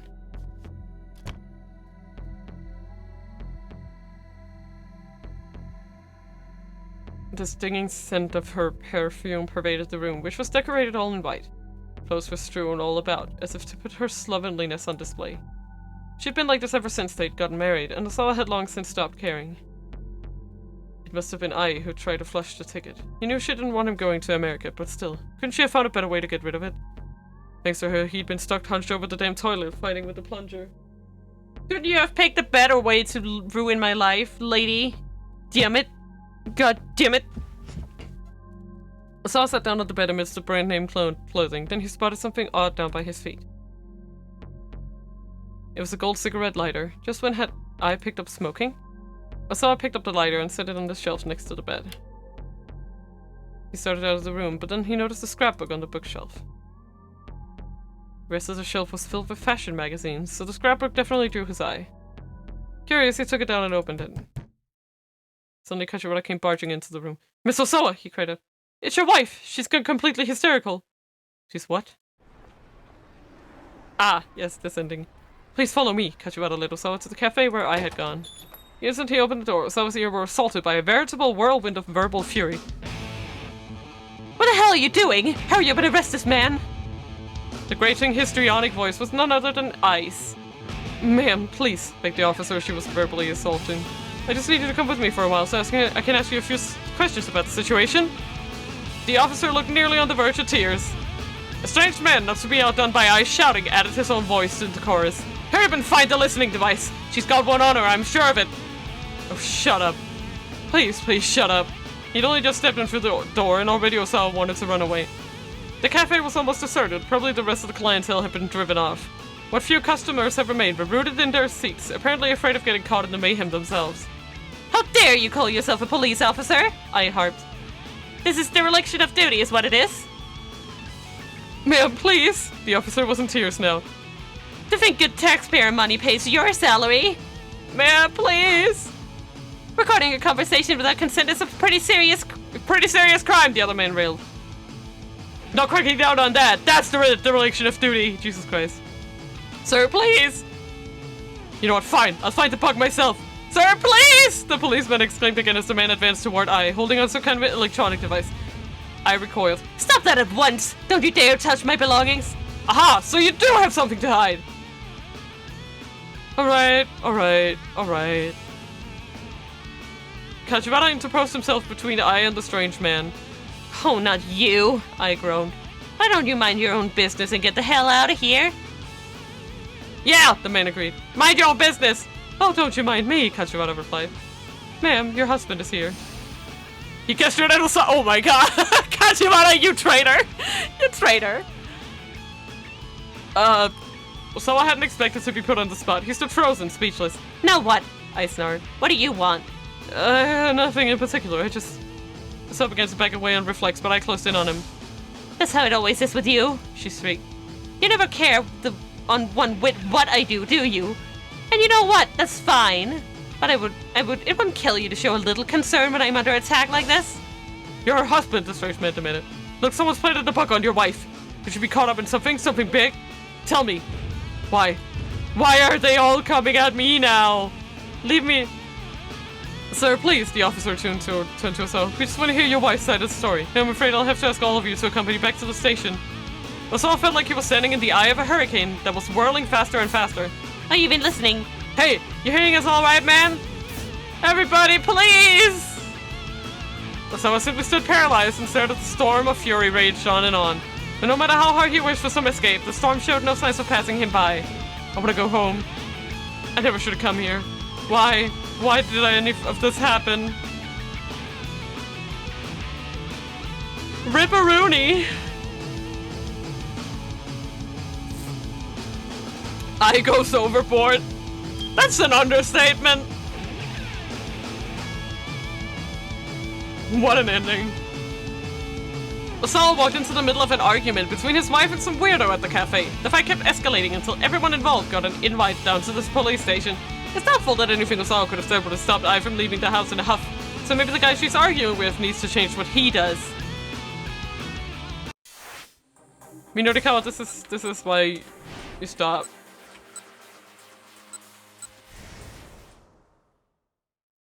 Minorikawa, sometimes your curiosity does kill you, okay? You're the cat and you should not. Okay, I did it. What next? My benevolent Argo? How is it going now?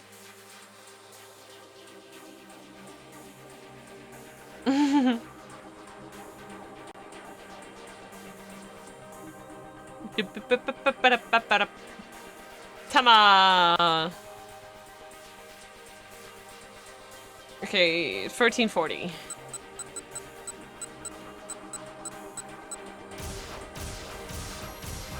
Tama. There we go.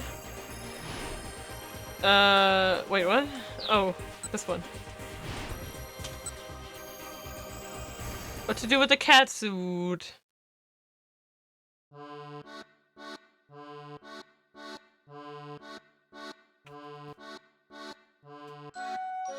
It's time I skinned this cat.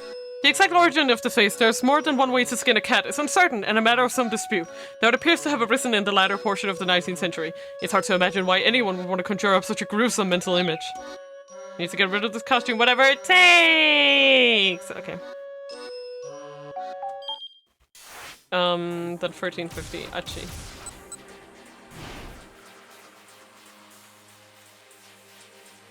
Knife! We're gonna skin the cat! Oh my god, that's gruesome. Jesus. Sometimes I think that maybe I could apologize to those guys and we could go back to the good old days again. But it's never gonna happen, not unless Suzuno gets better. He stared into the distance and nothing in particular. At least he sorted out how he felt about his former pals. Is there nothing that can help your sister? Hitomi asked. She needs a heart transplant. And the problem with heart transplants is that the timing is tricky. Even if there's a donor available, the transplant has to be performed within 4 hours or things get dicey. Oh wow, I didn't realize. Someone with a heart that's a match for Suzuno would need to die somewhere near her, somewhere that could perform the surgery within that 4-hour window. The odds of that happening are so small it would almost be a miracle, which is what my sister's been waiting for. Achi thumped the left side of his chest. If my heart would do the trick, I'd gladly let her have it. Damn it. I've got a strong heart, too. He found himself on the chest again and again. He didn't mention it, so he told me, but Susanna's blood type made finding her a heart transplant even more difficult. She had Bombay blood. It's one of the rarest blood types in the world. Apparently there were only a few dozen people in all of Japan who had it. If Susanna were to ever receive a heart transplant, it would need to be from someone who also had Bombay blood. Achi? He told me sound like she was on the verge of tears. Well, she must really feel bad for Susanna. If you didn't manage to find a heart for your sister, what would you do? What do you mean? Say if you happened across someone who was a donor match. I would do anything. Anything? Yeah, whatever it took. I'd risk my own life if it meant helping Susanna. I mean, at that point, I'd assume God had granted me a miracle or something, you know?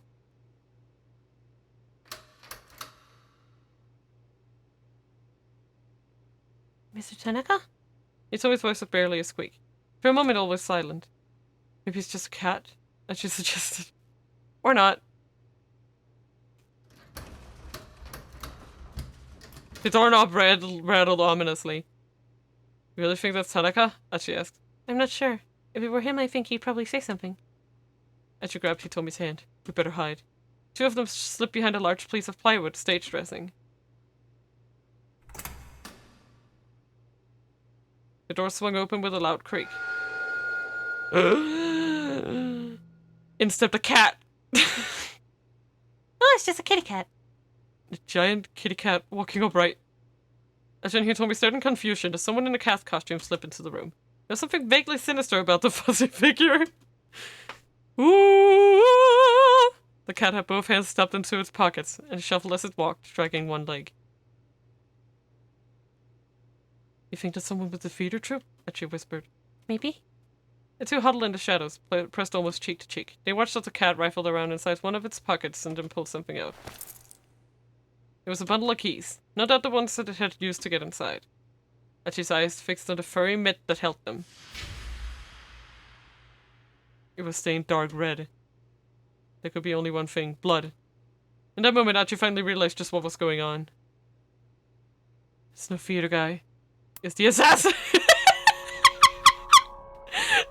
This ending is way too funny! Okay, I need to go see what happens in Tama's version of this. Wow. He used the cat suit to slip past the theater people, and had somehow gotten his hands on the storeroom keys. Now he tossed the keys away, then delicately adjusted the costume's wobbly head. He told me we've got to run. Huh? He told me he seemed frozen, mesmerized. It's a cat killer! The cat turned directly toward them. The fur around its mouth was stained crimson. Tama! Wait, what? Is it actually the- wait. What? I need to know what happened! He told me let out a high-pitched cry of shock. The cat drew another hand out of its pocket. Tama-gun! I know, right? Clutched in its mitt was a gun. Achin, he told me, had nowhere to run. Nowhere to hide.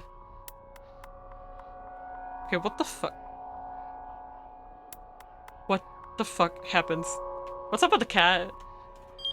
Disguised in the cat costume, the killer managed to corner Achi and he told me, but where'd he get that costume? As it happens, it's Tama's fault. She tossed the suit away after taking it off, allowing the assassin to find it and use it to deceive the theater troop to gain access to the storeroom.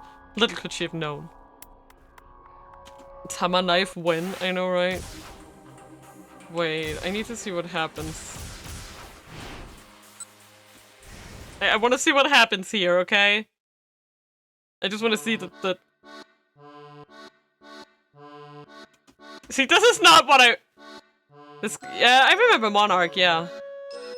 It releases tomorrow? What? Okay. I need to get rid of this costume, whatever it takes. I take hold of the head in both hands and yank it upward as hard as I can. Oh? Please tell me I'm not just imagining things. The head feels a whole lot looser than it did before. If I give it a good enough push, then maybe. Ah! It comes off! I did it! I slip out of the rest of the cat costume and gleefully abandon it as I head for the knick-knack shop.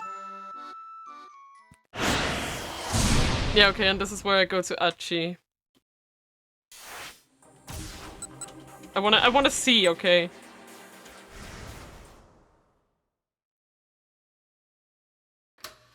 Why is that a bad time for release? Because it's like a...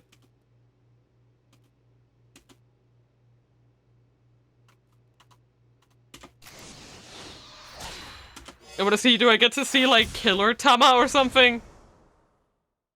I wanna know. I wanna know what I get to see.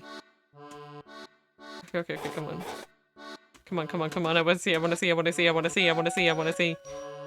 Oh, okay, there's a ton of stuff coming out right now, that's why. Makes sense. Hiya!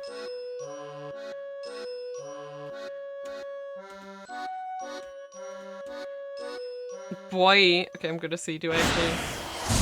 Wait, what? Okay, I'm just gonna keep getting the same keep out. Guess it's not that one. Not this one either. Oh well. I don't exactly know what I can do. Oh well. I'm not gonna be able to do that, apparently. Ha. Okay, well, give me the next one.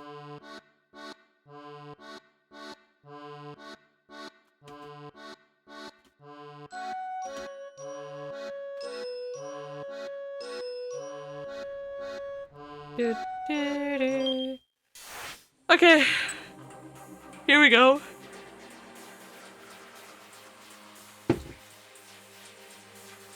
It's fine. Don't worry about it. If we need it later, we'll need it later, you know?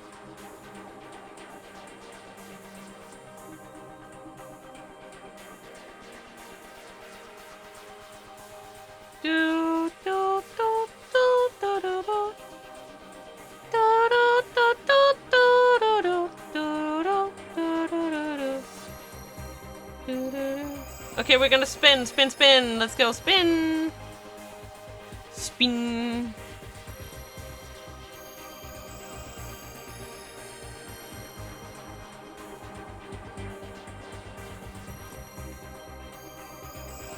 Spin, spin. Okay, Achi. Bed in 45, let's go. Achi 1505.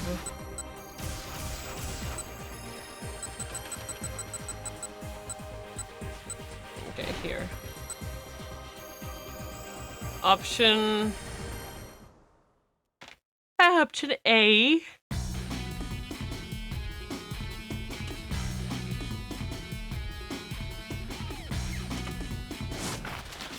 But she hurriedly caught the girl up in his arms.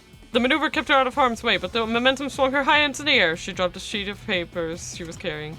As luck would have it, the papers fell amidst the trash scattered alongside the road. Whoops, sorry! Archie stopped together on the sheets of paper, noting that each was adorned with some sort of writing. Here, looks like they are kind of messed up though. The pages had landed in some kind of spilled liquid. Most of them had gotten stained. It's alright, the girl said gloomily. You should just throw them away. He said like I can sell them now anyway. You're gonna sell them? You're gonna sell them, he told me as. Sorry, do you think you'll be able to redo them? Actually, is there a stationery store around here? Yeah, up at the top of Dogensaka. And she said, here. He took a 5,000 yen note from his wallet and offered it to the girl. To buy new paper. I know I can't replace the stuff you wrote, but... The girl eyed the money doubtfully. But... It's fine, go ahead, take it. Thank you very much. The little girl spoke with surprising formality, then she turned and headed up Dogensaka. As she gathered up the trash and tossed it into a garbage bin before he and Hitomi continued on their way.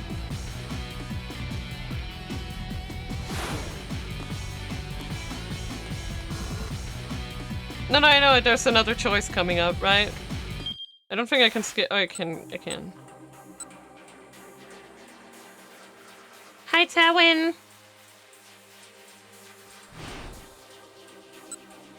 Do I need to continue or can I? And this one is... I just have 1530, option A.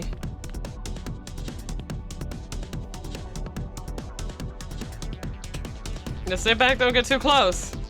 I just shouted. But she didn't appear to hear his cries. We all got here. And then... I go to Maria at 1530. Here.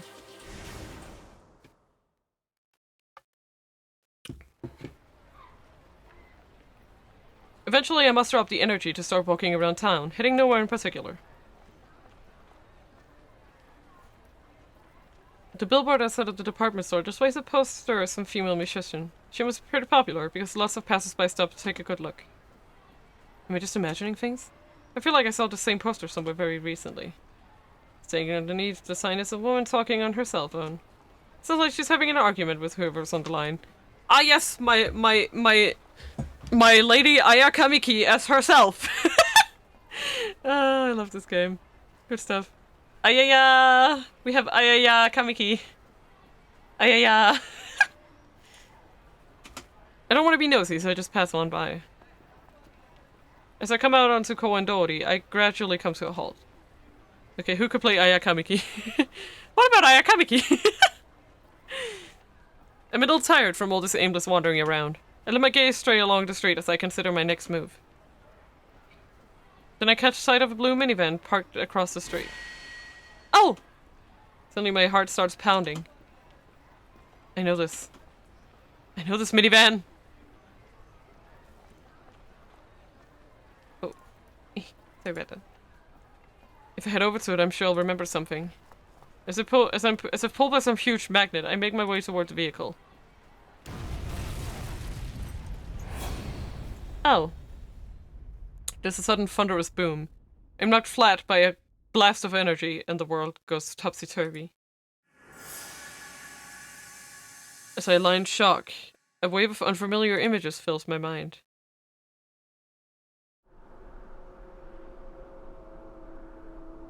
A cloud of whirling dust. Some place that isn't Japan. A simple room with unfamiliar architecture. A girl. And I know the girl's name.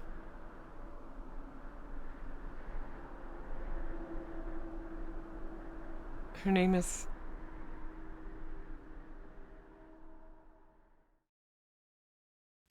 Dun, dun, dun. On the verge of that revelation, my consciousness fades away. Dun, dun, dun! Poor Kanan, by the way. A sudden blast. Caboose. Maria arrived at Kowandori just in time to get caught in a minivan explosion. If she's gonna avoid this fate, she needs to stay away from that vehicle. Someone else's actions can ensure that Hano Toyama crosses paths with her again. Then Maria will talk to her and avoid the minivan. Okay, just give me a second here. Right, okay, let's just change this one first.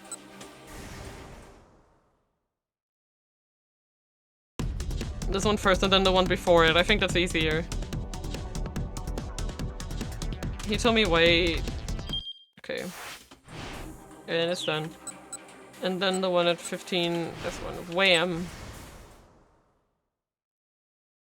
Mina has a text message. It's not going away. I don't need to memorize it. But still!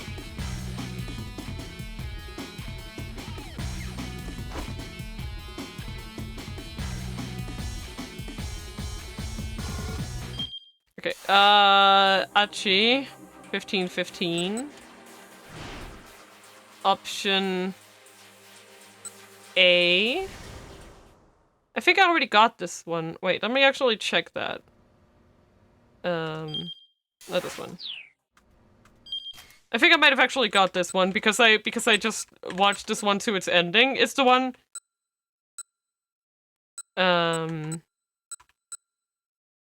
Okay, Achi. Okay, you said it was called 44. Okay, I'll just check Achi. See? Yep, I already have it. I'm only missing 36. Okay, next one. No, because I did this one, because like when I was like, oh, we're gonna follow the guy. We're gonna follow Yanagishita, so I was just like so I think I just followed this one to its ending. I think I didn't change it, right? No, I'm scared. I just want to make sure. You know? Yeah. I picked this one and then I just waited for the ending. Okay. Kano 1420.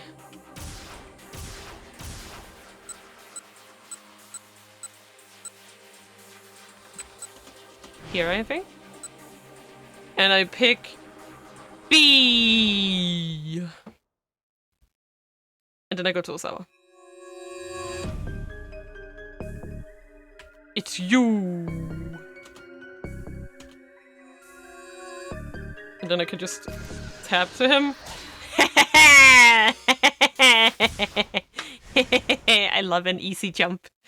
I love an easy jump to just get what I want. It's... what? It's me? Osawa was so startled that his voice caught in his throat. What are you talking about? The antiviral research was top secret. So how does some detective from the Shibuya precinct know about it? Osawa was bewildered. I'm the one asking the questions here, Mr. Osawa. Did you give the antiviral drug to your daughter Hitomi? I'm not sure I understand the question. I know what the syndicate is really after, Mr. Osawa. Aw, it's time for your din-dins. I hope you have fun at din-dins, Momo. Mwah. I love you. Mwah. Hehe.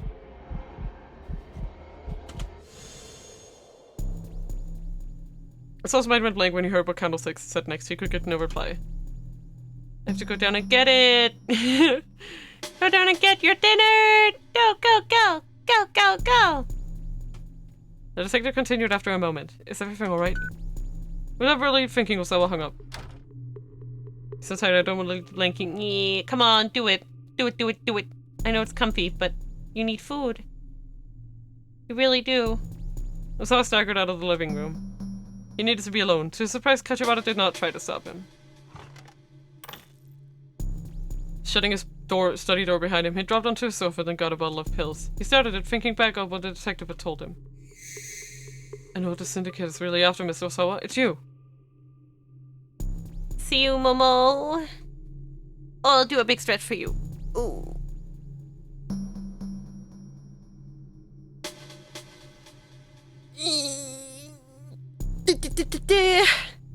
Ah, that was a good stretch.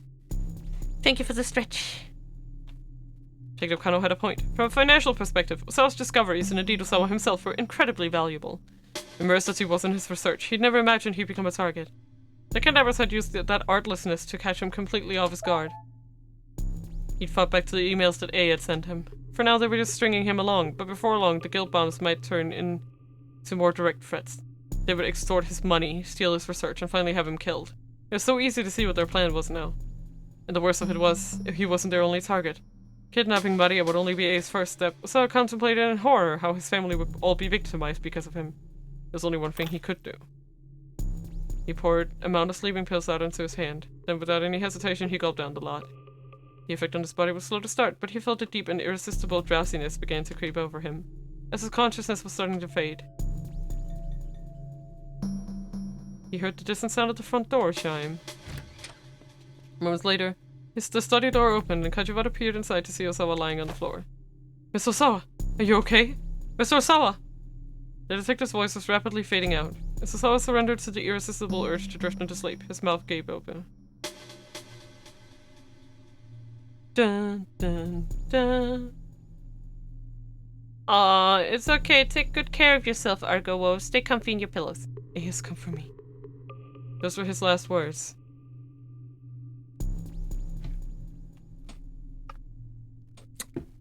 Diddly-do. The fate of A. When he heard that he was the kidnapper's target, the stricken Osawa decided to commit suicide by overdosing on sleeping pills. This is all because of what Kano said to him.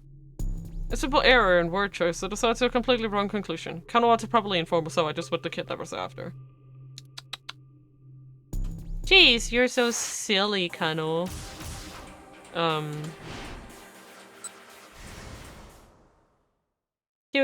Okay, what's the next?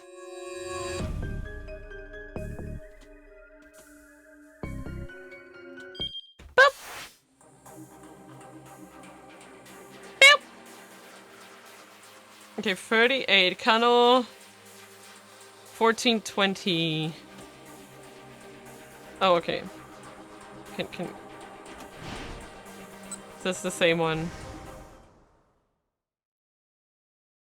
This is the same one. Okay. Then Minorikawa. Is it here? Okay, yeah, makes sense.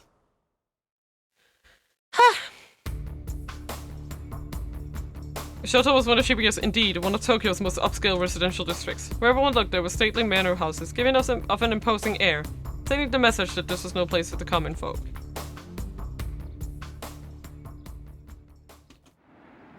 Right here's fine. Midorikawa directed Kimisaka to pull over. Wait here for me. I'll be right back. Hopping out of the taxi, he checked the name plates of the nearby homes. Ah, here we go. Osawa. He spotted a nameplate that read Osawa. Kenjusawa, huh? The name nagged at him somehow. It had been in the back of his mind ever since he'd seen it in the phone book back at the cafe. Had he heard it someplace before? He walked up to the gate and pressed the button for the intercom. Even the little chime it made when pressed sounded elegant. Midorikawa waited, but there was no response. He looked at his watch. It was 2:30 now. His interview with Shinnosuke Owada of the Wandering Angels was supposed to have started already. Still, he wanted to meet with the twins first if it was possible. Let's just wait. He decided to wait a little bit longer, just 5 more minutes. The front door flew open. Several men came rushing in and surrounded Midorikawa. Whoa, what? Midorikawa blurted. What gives? We have material witness A in custody. Huh? Material witness— oh, because he said A has come for me before he died! That's so fun! No! No, that's so bad. Oh my god. That's such a riot. Huh? Material witness A? What are you talking about? Just who do you think I am? I'm Minoru Midorikawa. Hey, come on, let me go. What? Despite his protest, the man held on to him, flashing police badges. They refused to explain what was going on. This is an unlawful arrest! Although it'll take us one blow from me and you're all fired. Do I make myself clear? Are you even listening to me? Hey, listen up! Listen to me! But Midorikawa's voice was drowned out. Lost amidst the detective's frenzied shouting. Oh my god. Osawa, could you not say something so goddamn, like, misleading before you die, please? Material witness A. Midorikawa got arrested without even knowing what he'd done wrong. Needless to say, she's not actually material witness A. This all happened because something Osawa said, but he only said it because of something someone else said to him. Further along in Osawa's story, you should be able to find out who said the wrong thing. Lol. Lamau. Kano is the cause of all this! Kano, you caused so much havoc! Okay. Next!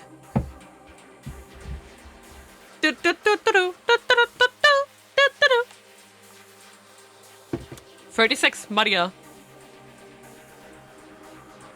Okay, I think this is the one we were missing from Achi.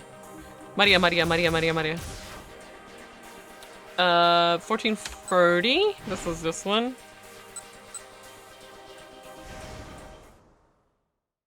Achi passive 1435. What do we do? Maybe we should have some place where there are fewer people. Let's go to one of the far corners of the floor. Okay. And now we go to Achi.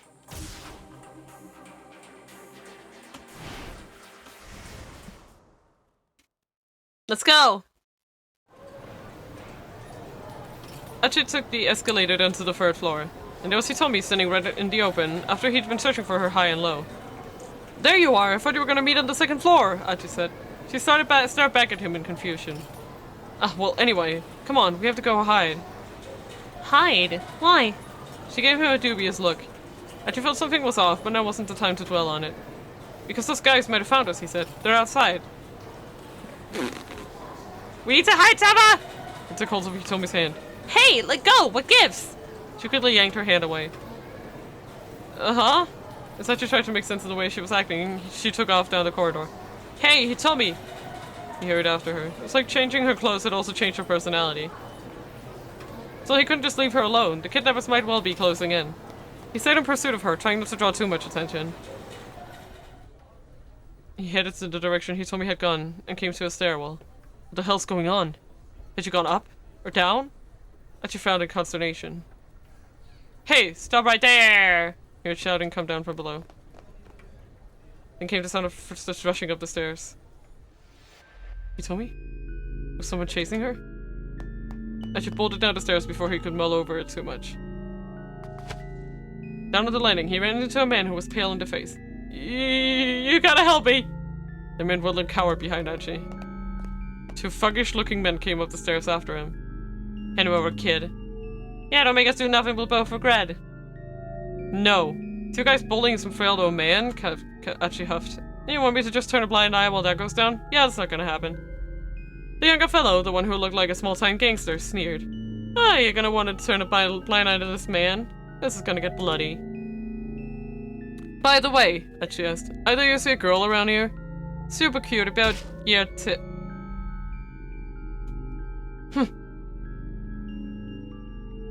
The gangster suddenly threw a jab with his right fist and Achi dodged it on reflex. The punch wound up catching the man hiding behind him right in the face instead. Oh, whoops. Achi realized his mistake a moment too late. The man splayed out onto the floor. Whoa, my back, Gramps, you okay? Achi hunkered down and slapped the man in the face. Hey, come on! Stay with me. It's no use, I'm done for. Please, look after Hana. Minorikawa. The man's muttering was all but incomprehensible. Hey, Achi said. This guy seriously needs to go to a hospital. He's in big trouble. You guys go call an ambulance. He needs... When Achi looked back, the man in the sunglasses was standing over him, holding up a fire extinguisher. Maybe for an ambulance with the fire department's already here. The butt of the fire extinguisher came right down onto Achi's face. Youch. But I did call for the fire department. Man. Famous last words. I didn't say call the fire. I didn't call for the fire department! My god. Why are his endings named so funny? First your future is garbage and now this. Famous last words! While chasing after Hitomi, Achi had a run-in with some Yakuza and got beaten up. But actually, the girl Achi was following wasn't Hitomi. In order for Achi to avoid this disastrous fate, that girls need to run off in a different direction.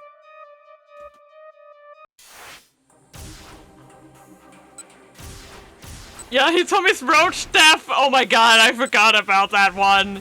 Oh my god! He gets all the good ones! That one was so good.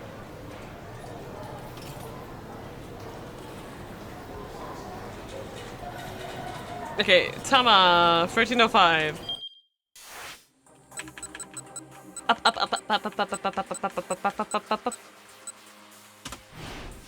This. Option A. The Minorikawa at 1315. I address my opponent. By challenge, I mean let's do rock, paper, scissors.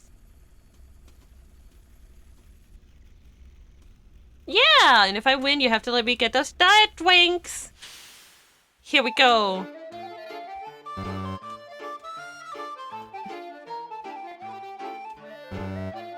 We're gonna lose a lot.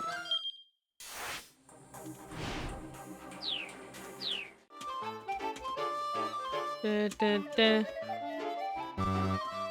having fun! Woo! I'm so good at rock, paper, scissors. Do this for...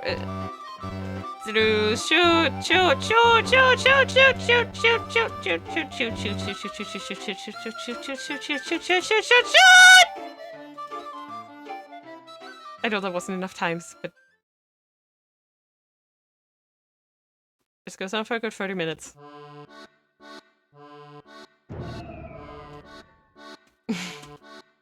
Reverse psychology. Reverse psychology. Even reverse psychology. She sees through me every time. I'm terrible at this. Beyond terrible. How? How can someone be this bad at rock, paper, scissors? I'll keep going until I win at least once, but the girl's clearly pretty fed up. This sucks. But I've reached my limit. Time's up.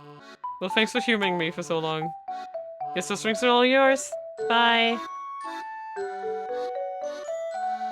On shaky legs, I make my way back to the Nokanda building. I'm half tempted to just abandon the whole burning hammer disaster, but I know I'd feel guilty afterwards. It's just normal, yeah. I'm back!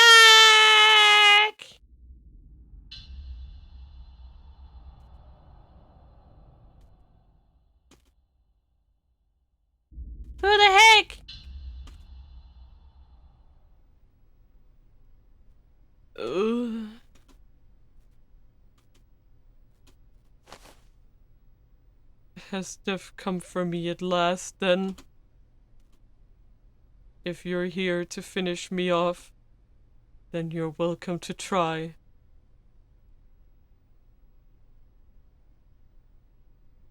Okay. Are we at... Okay.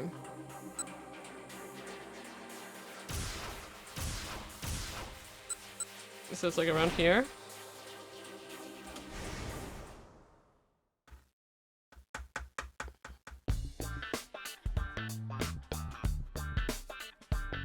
I'm so confused. Okay, I'll continue to get a... Okay, I'm just gonna continue this until I get a keep out.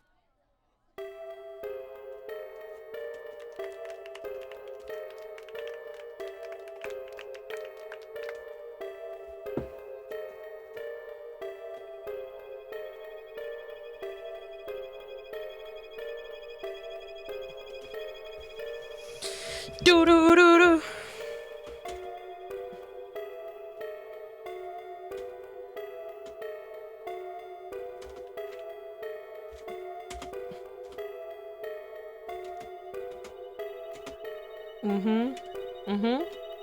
Soon!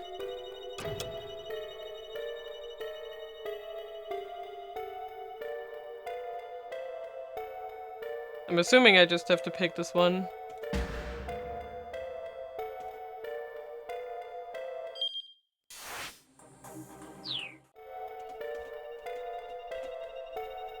I'm trying my best! My very best! He got... Midorikawa got the fastest goddamn watch on the planet.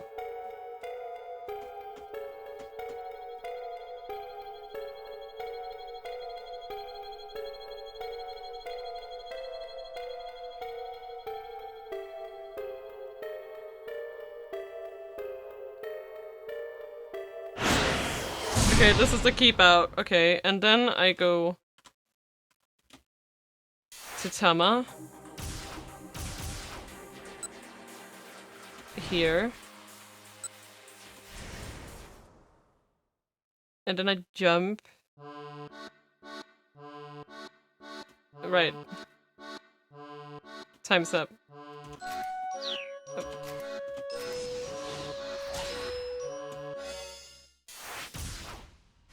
Okay. Okay, and then... Time's up!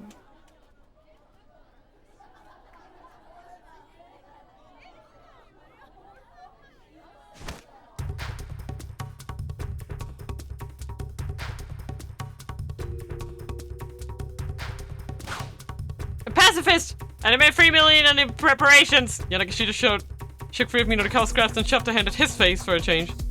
Reparations? Minorikawa faltered, baffled by this unexpected counterattack. Yeah, pay up! Yanagishita made him 3 million yen in reparations! He seemed to have forgotten his customers entirely in his fury. Don't be absurd. Now I know you're a journalist, muckraker. Only a journalist would stoop so low. Hey everyone, look here! This man just assaulted me! Huh? Wait, hold on, I was just... Right here, folks. Now everyone can bear witness to the true face of the media. It's people like this guy who go around besmirching fine, upstanding citizens with trumped up hogwash. Hey, wait just a minute here. You're the one who's trying to sell a product that doesn't even exist. Yanagishita broke into a sudden fit of wailing. Minorikawa turned back to look at the approaching crowd. Its members glared at him with accusation.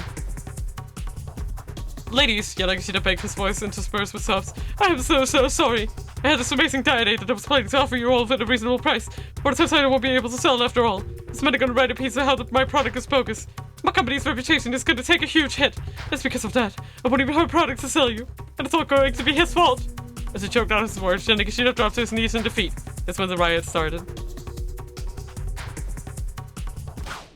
No! Minorikawa wasn't sure exactly when he blacked out. When he came to, he was sprawled out on the floor. Craning his neck to look around, he saw no sign of Yanagishita or his customers, only tattered flyers and busted chairs strewn about the room. There was a ringing in his ears. The back of his head throbbed painfully. His arms felt too heavy to lift. It was like his entire body had been transformed into a lump of cement. Finally, he remembered. after Yanagishita's little act, the crowd had descended on Minotikawa from all sides in a frenzied free-for-all. Against an angry mob that size, he hadn't stood a chance. They'd worked him over until he was black and blue. In the midst of the fracas, while the customers were distracted, he caught sight of Yanagishita sneaking out of the room. Little Dima was no stranger to worming his way out of sticky predicaments. Da-da-down! Right. Now, as he tried to piece together what had happened next, a mysterious figure loomed in his blurry vision. It sported pointed ears atop its enormous head, along with a big, broad mouth. Whatever it wasn't human. Has Death come for me at last, then? A smile of delight crossed Death's face. No doubt he had indeed come to eject Minotikawa from his mortal coil. If you're here to finish me off, you're welcome to try, Minotikawa growled. But only if you beat me in a challenge, fair and square. Minotikawa had never been one to give up easily. Even now, he refused to go down without a fight. A challenge, you say? Asked Death. Still the bright grin on his face remained. That's right. I challenge you. That was all well and good, but Minotikawa's strength was gone. At best, he was only able to move one hand. Rock, paper, scissors, Minotikawa said. In his current state, that was all he was capable of. Nonetheless, it counted as a challenge. If you beat me, he went on, then I am yours to do with as you please. For a while, Death was silent, and then he nodded deeply. Alright then, I accept your challenge. And so Minotikawa and Death held out their hands. Minotikawa tried to throw a rock, but with several of his fingers broken, he couldn't quite curl them into a proper fist. Death on the other hand. Threw paper. I've lost. And all at once, Minotikawa's last remaining energy drained from his body. Yeah, no, I remember we saw it from Tama's side. The rampage. A simple complaint about the demo's delayed start turned into an argument with Mr. Yanagishita, and ultimately into an all-out melee. If only there had been some burning hammer around, this might never have happened. There must have been something Tama could do about all this. The smart money is on her.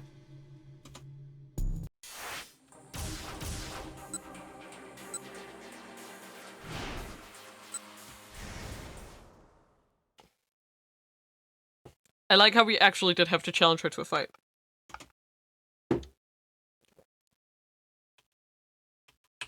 Rhyming game.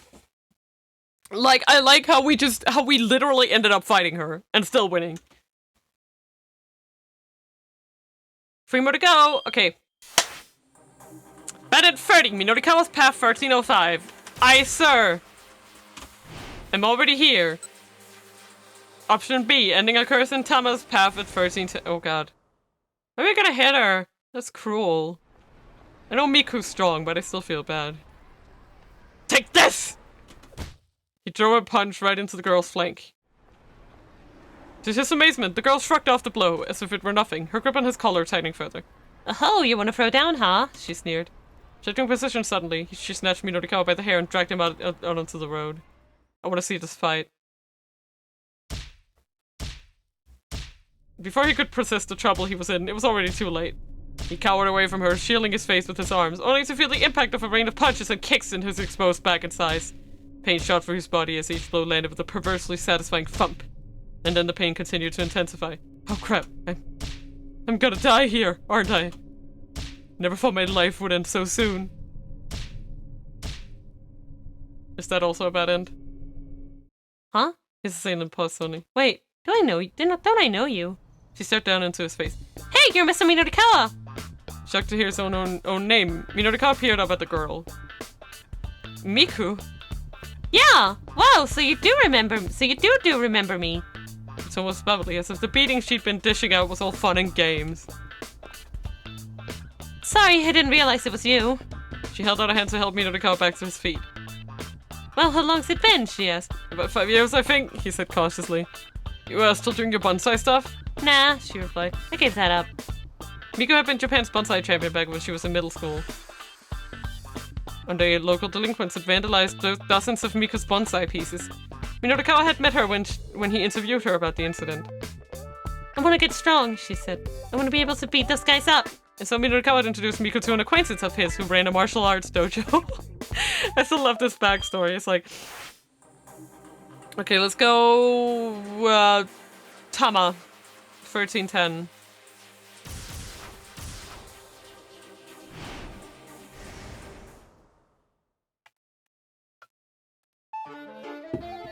I'm practically praying as I rush into the knick-knack shop, where I immediately spot the cardboard boxes I saw earlier still stacked up. Yes, I'm in luck! I dive into one of the boxes to check what's inside. It's packed with tiny bottles. There's no mistaking it. The noxious red liquid inside this burning hammer, alright? There's 50 bottles per box, and there are 4 boxes total. Assuming each bottle is 100 yen, including tax, I can buy the whole lot with the 20,000 I've got in my wallet. Mr. Yanagishida said he was selling the bottles at the demo for 15,000 yen apiece. That way, if we sell all 200 bottles, he'll be able to pay back his debts, no problem. Oh, what's the deal with you? The sales clerk's eyes go wide when he sees me get up. This stuff. I'd like your entire stock. I point at the burning hammer, and the clerk makes an awkward face. I'm afraid it's already been sold. What? You mean like all of it? Nobody in their right mind could possibly want all of this. It's all of it, I'm afraid. I'm not gonna roll over that easily. Whether or not I earned that extra 20,000 or not hinges on whether I can get this stuff. Please, you've got to help me out.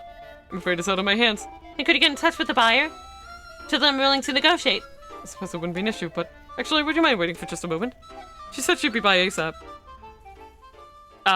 We end up waiting for way too long, because... After 5 minutes of waiting, the buyer still has to show up. I don't think she's coming. I say. That's odd, the sales clerk murmurs. She said on the phone she'd come by just after 1 o'clock to pick them up. I really need this right away. I understand that, but... Please. It's out of my hands.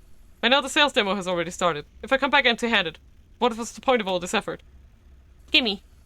I've already said I can't do that. Gimme! Would you please wait a moment? Gimme. Ugh, why did I spend all that time trying to hand out samples? Why did I put this stupid costume on? Why did I miss out on lunch? Why? What was all this for? Eek! Look over there! It's the chupacabra! Huh? Yoink! Seizing the moment, I snatch up the boxes of burning hammer and make a run for it. Hey, hold it right there, miss! The sales clerk is ready to bar my path. Woof! I barrel my way right past him. I bump him harder than intended as I race by. He loses his balance and goes crashing through the display case at the front of his shop.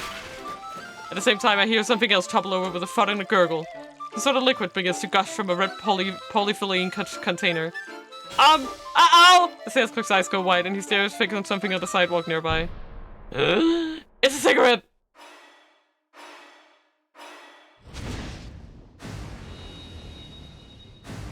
This is the most insane, like, what? I did not think that this was what was gonna happen. Like, I was thinking that she would, like, fall over or something. The burning cigarette lights and everything explodes. Now for today's news. Shortly after 1 o'clock this afternoon, there was an explosion in a variety store in Uragawacho in Shibuya, the cause of which remains unknown. Eyewitness report to see an individual wearing a full-body cat costume fleeing the scene in the aftermath of the explosion. Police consider this individual a person of interest and have not ruled out the possibility that this bombing was a terrorist act. Several hours after the incident, the cat remains at large.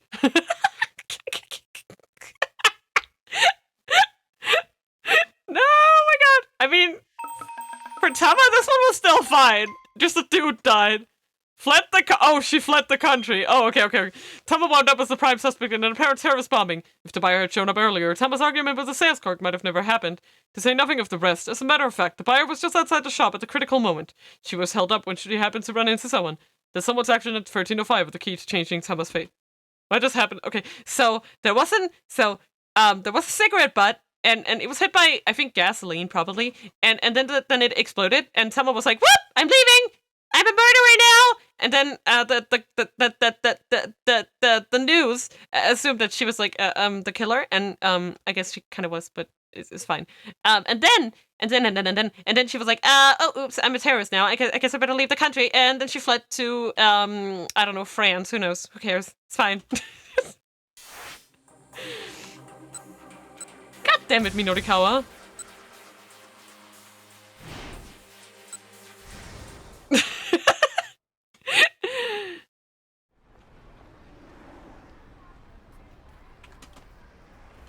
Okay, Tama 13.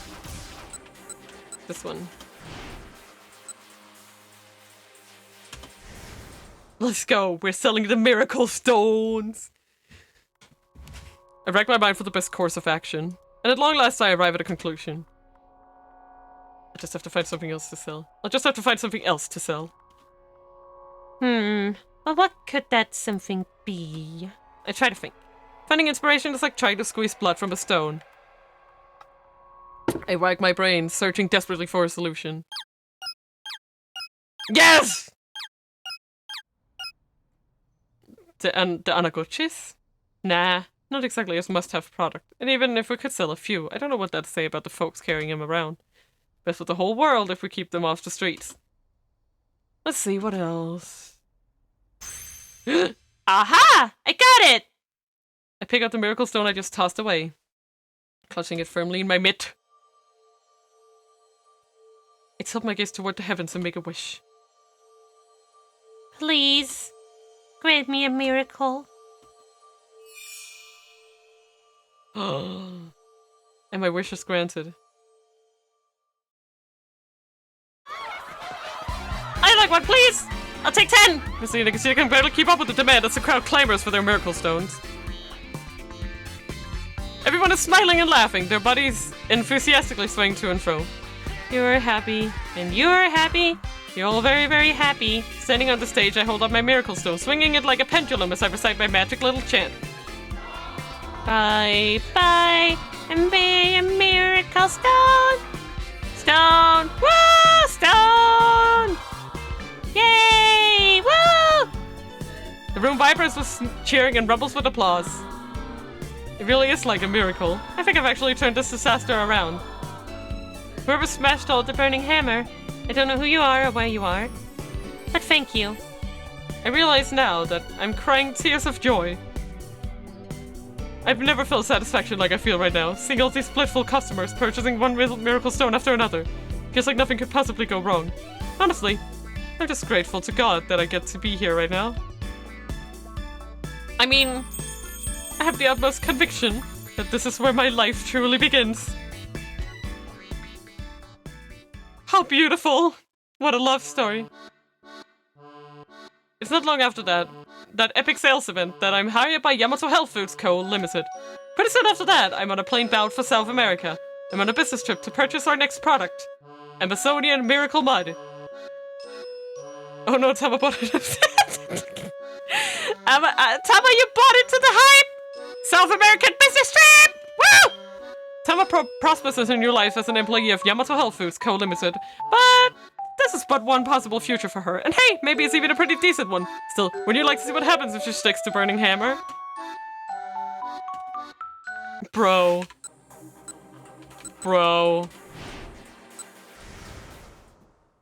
Yeah, okay. Okay, now we're gonna try this again.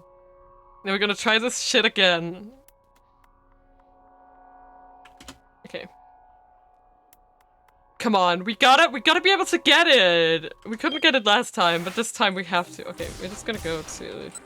There we go. Okay, 1915, around here. And it is Kano. Option B. Okay.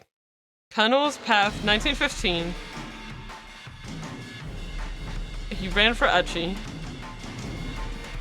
Okay.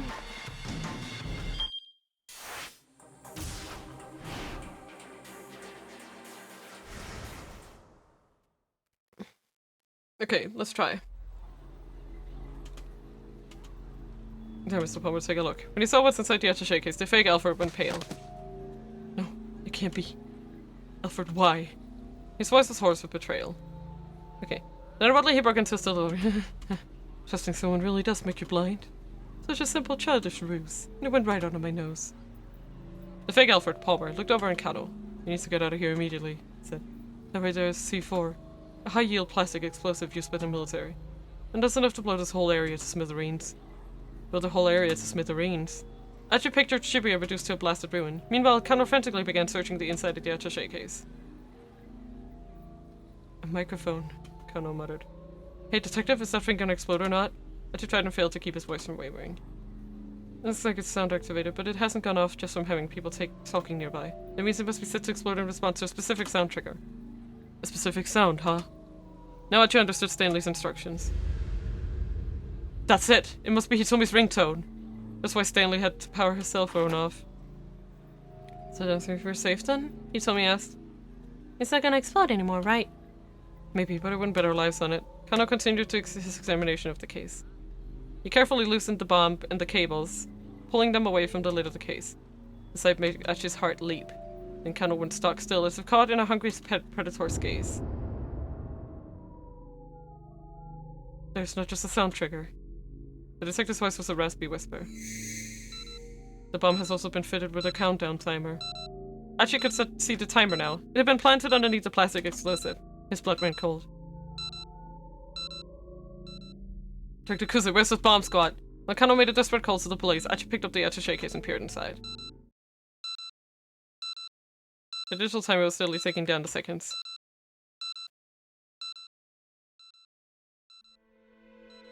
Achi scanned the nearby area. There were too many people around to scramble. Hitomi was there. Susumu was there. Several more of his old pals, along with a bunch of innocent bystanders. The people are the lifeblood, Achi reminded himself. The blood that coursed through the body that was the city. Like cells, they brought to life the city he so loved. And Achi wanted to be one of the red. Or was it white? I don't know why that gets me every time. Oh my god. Achi never stops being a himbo. The game. Blood cells of Shibuya. Achi! Kano called out. Leave the thing and get out of here! No way. Achi sat down cradling the case in his arms.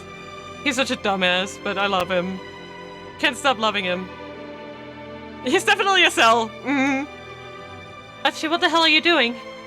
I'm going anywhere until everyone's made it to safety. Detective, you need to get these people someplace safe right away. Clear the area first and I'll go. There's no way I can do that. Damn it, don't you want to save these people? Achi snapped. Kano bit his lower lip. He told me wrapped arms around Achi from behind. Achi, don't do this. He told me, you need to get out of here too. Why? Well, you're acting so crazy.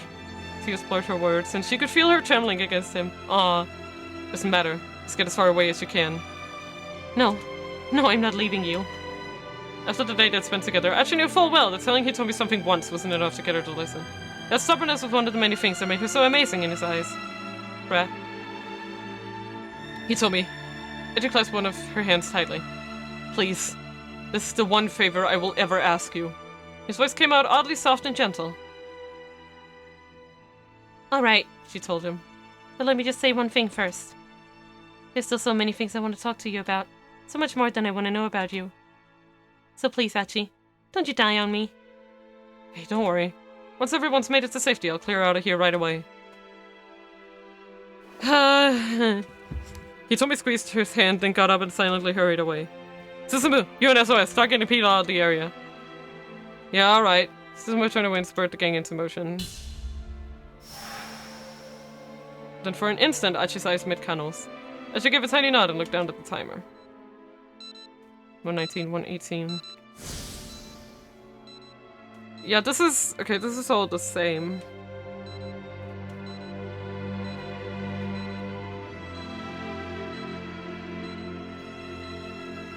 Let's reveal the Conan action will be to swing this bitch into the air. Okay. We're still here. Okay. Okay, it's new. Actually, that's enough. Leave the bombs and let's go. You could hear Suzumu and Hitomi shouting as well. There's no time left, man. Achi, come on! 86. The way Palmer had talked about this bomb, it sounded like a pretty dangerous one. It might be powerful enough to blow up the entire intersection. And there were still so many people nearby. There's no chance they'd be able to get to safety in the few dozen seconds that remained. Achi needed to minimize the force of the blast as much as possible. He cradled the bomb more tightly to his chest, huddling over it. What are you doing? Come with us, hurry! Screamed Kano. I don't know how powerful this bomb is, but please, God, let my body be enough to protect the people of Shibuya. Oh my god. And to protect Hitomi. Achi squeezed his eyes tightly shut. I'm sorry, Susumu. Looks like I won't be able to keep visiting you in the hospital anymore. You'll forgive me though, right? I stuck it through to the end. Just like you told me to. I didn't call it quits partway through. And so whatever you do, you can't let that disease beat you. Don't you dare let it beat you. Achi drew a deep breath as he finished his solitary little prayer. He couldn't have more than a few seconds left to go. A firm hand grabbed hold of Achi's shoulder. Let go of the case, now! It was Kano. What the hell are you doing, man? Why'd you come back here? Just come with me! We have to get out of here. Kano's grip didn't let up in the slightest. Look, you need to run, Achi shouted. I can't move. Clint's just drawn in frustration. It's also crazy for him to think straight. They shouldn't even be having this argument when the bomb could explode at any moment. Oh, you've got to be kidding me! Kano growled in frustration. Okay, you can't move on your own, so I'm gonna help you move, and unless you want to kill me too, you better cooperate. They didn't have much time left. Damn it, don't be a fool, man! Achi couldn't help but curse. A sharp pain shot through his limp right leg as he lurched to his feet. Kano shouted in his ear, "Come on, run!" Achi didn't have the luxury of thinking anymore, he just has to move his feet. He saw me cried out from across the scramble. Achi!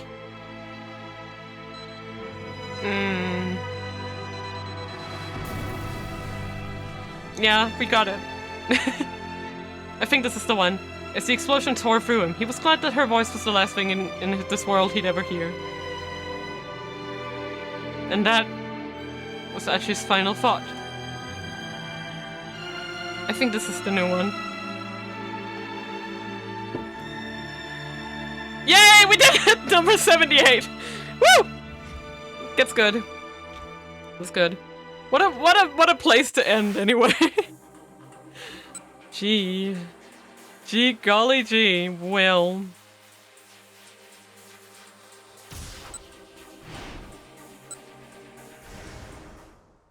I'll fix it! Damn it. Shut up. I'm fixing it! Okay, we did it. Ja-jan!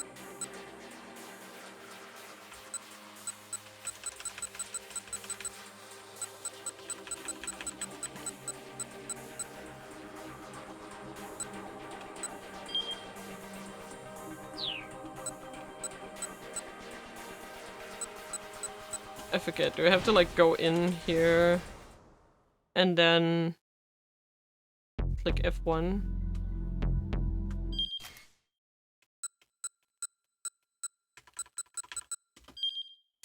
Okay, how do I go to the other one again? How do I go to where the people are? How do I go to that menu specifically?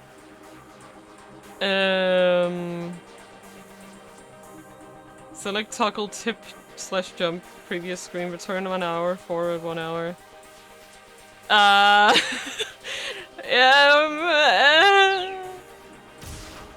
Doshio! I don't know what to do. Uh-oh. I'm trying to get back to the people so I can... But not the time chart. Not here, not here, not here. It's obviously not the title screen. What do I... Like, how do I go from this one to where the people are... Like, I'm trying to get back to the standing portrait so I can go look at the extra because I can't get anywhere! I can't go anywhere. Escape? That's what escape does. I can go to the bad ending list? How nice. Not the one I was thinking about, though. Bro. Doshio. That's not the one. Ha. I guess we're just going to the titles. Why does it not have like a toggle for that? Why is there not a toggle for that? That is, oh my god. Okay. Boop. Wait, did we not do it? Did we not do it? Wait. Wait.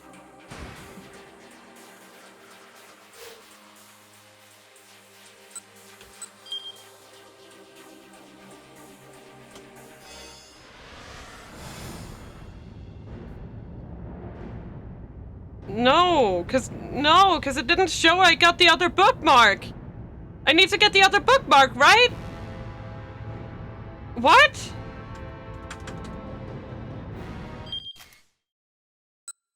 Wait. Did I get it? Wait. Wasn't that what it was about? Okay, I did get it. Okay. Doesn't seem to be anything I'm missing, at least.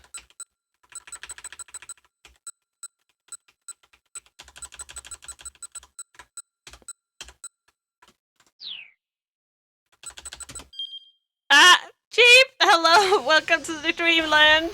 We're struggling. You're missing 35? Oh. See, I told you! Brain is empty. Okay, how do I get to 35? Let's just do that. Cause see if I tab right now. It still only sits in it. Yes.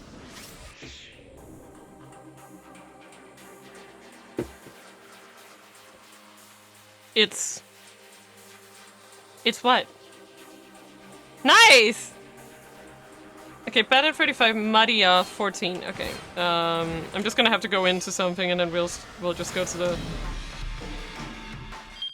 What a place. Okay, Maria 14. Maria. There we go. Look at that. Sorry. Option B. Ending occurs in Kano at 14. She's not 14, but she's... Yeah, you get rid of my costume. Sure, if you don't mind, I say.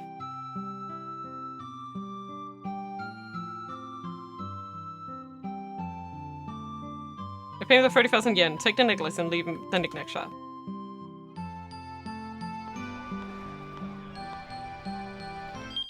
Okay. And then I go to Kano 1455. So I think we should still get at least 2 streams for this game. Yeah, I mean, and there's also the video. That's a whole hour.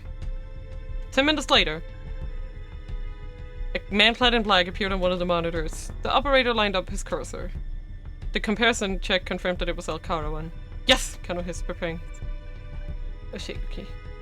It appeared that their quarry was simply walking around town, calm and composed. Kano radioed in Alcarawan's location to Kusei. All units intercept the suspect on the double, Kusei ordered. Kano will provide guidance using the surveillance monitors. They saw Alcarawan stop in front of the cigarette vending machine. Was he waiting for someone? Sasayama reporting. I've got eyes on the mud. Kano's partner had evidently been nearby. I'm making the arrest, he said. There's a note of courage in Sasayama's voice. Came into view on the monitor, walking casually.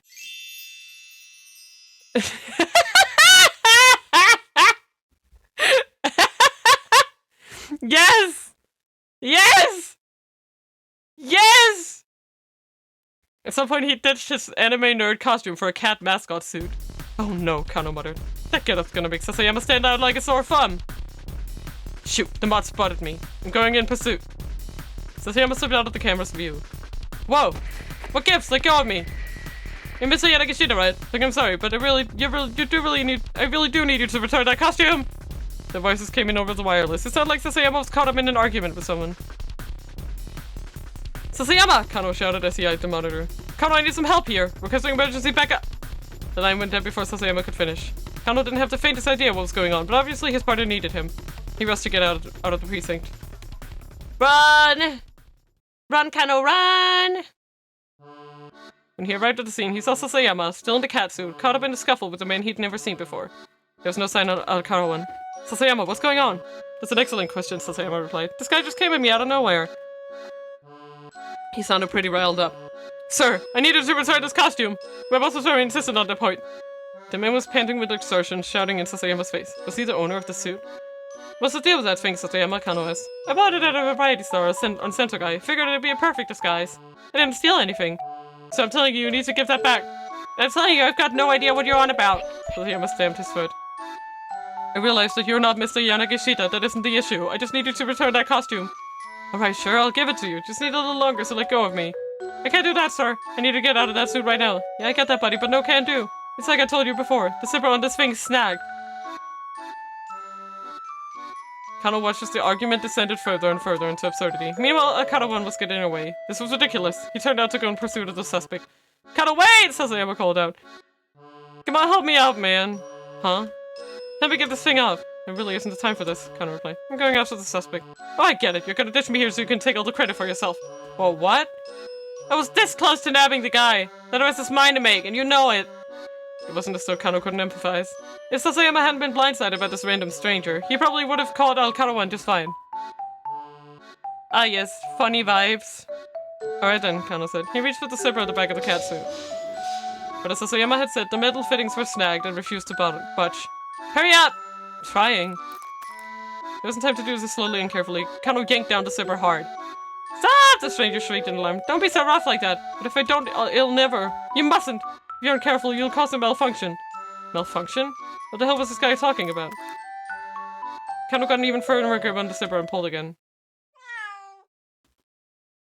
Meow! He paused in surprise as Sasayama mewed. What? Meow! Again, Sasayama let out a little cry. Except it didn't sound like Sasayama's voice at all. Guys? Sasayama, there's something making a rumbling noise inside this thing. He sounded pretty alarmed. Oh, said the other man. It has started. His face went pale. What are you talking about? Sasayama demanded. What started? The man hesitated and seemed to come to a decision. Well, you see, this is no ordinary cat costume. Meaning what exactly? Our shop rented this unit out by mistake. I had no idea it was anything so horrifying. Not until the boss filled me in a little while ago. What's horrifying? You're not answering the question! The man's gaze grew hollow and distant. Cats, he said. For a moment there was only silence. Then Sasayama spoke up nervously. Well, yeah, it's a cat. I know that already. No, you're not listening. This is a cat! Like I said, I already know it's a cat. Anyone can see that just from looking at it. No, not a cat. Cats! Costume as transmission system. What? Developed by the Far East Costume Rentals high-tech department. There was an official corporate notice stating this is just a prototype and potentially dangerous, so do not lend it out under any circumstances, but it was accidentally rented it by mistake. Meow, meow, meow, meow, meow, meow, meow, meow, meow, meow.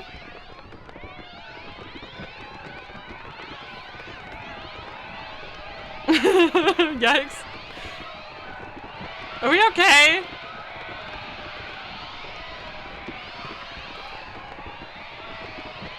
The meowing started back up again. With each new mew, the sound got faster. Soon it sounded less like a cat and more like some mechanism that was worrying about. What a wardrobe malfunction. There was a sudden fierce, blinding flash. Space itself began to warp in a roughly 3-meter radius around Sasayama and his costume. Ah!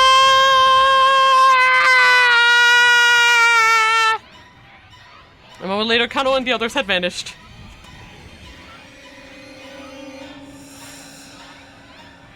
Wow. Cats! Kano, Sasayama, and the rental guy were sent into another dimension due to a malfunction in the cats. Detective Sasayama should probably never put a catsuit on. He mentioned buying it at a variety shop on Center Guide that shall lead here. I know. Wow, what an ending to finish on. Which we are, because I think we've been at this bullshit long enough. Kidding, it's... Yeah, we'll take it. This confirms Mario is a transient being. Yeah. Okay. Wow, that was great. I love it. Good stuff. Okay, we actually did. I think we actually did it this time. Okay. Oh right, I need to go back inside. I keep forgetting this part. This part is the most annoying part. Okay.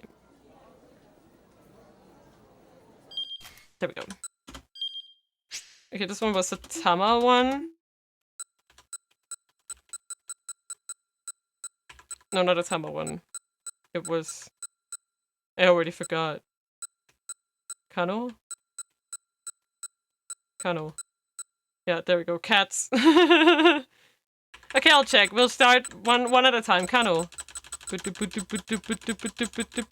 That's all of them. Achi. Maria. Minorikawa. Osawa. Jack and Tatsuno. We did it! That's all of them.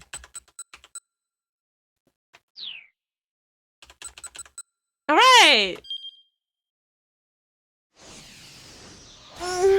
Okay, let's just check the...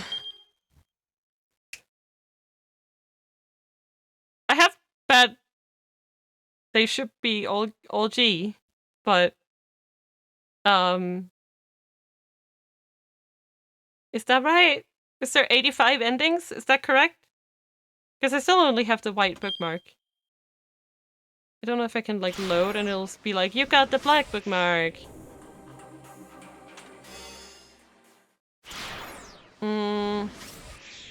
Nope. We still didn't do it.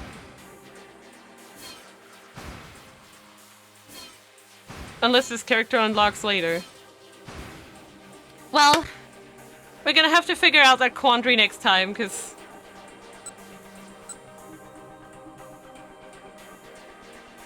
Yeah? That is one of the requirements. Okay. Okay. Well, we finished those requirements today, so, good stuff! Next week we're gonna just be doing more of this stuff, see what happens. Maybe we'll start Susune, we don't know, let's see. So yeah, let's find someone to raid! Who's on today? That we could give a good raid. Sophia! Nice! Okay, this time she actually does not have a 0 in her name, but I'm still gonna go to her Twitch, and I'm gonna copy the name. Because I refuse. She's playing Valorant. She seems like she's having a lot of fun. We're just gonna copy the name in the URL here. Sophia's one of my good friends. She's lovely. She's just come back to VTubing after a break and stuff, and she's just a good time. And I hope you guys will go show her some love. Show her a good Mina raid. How about?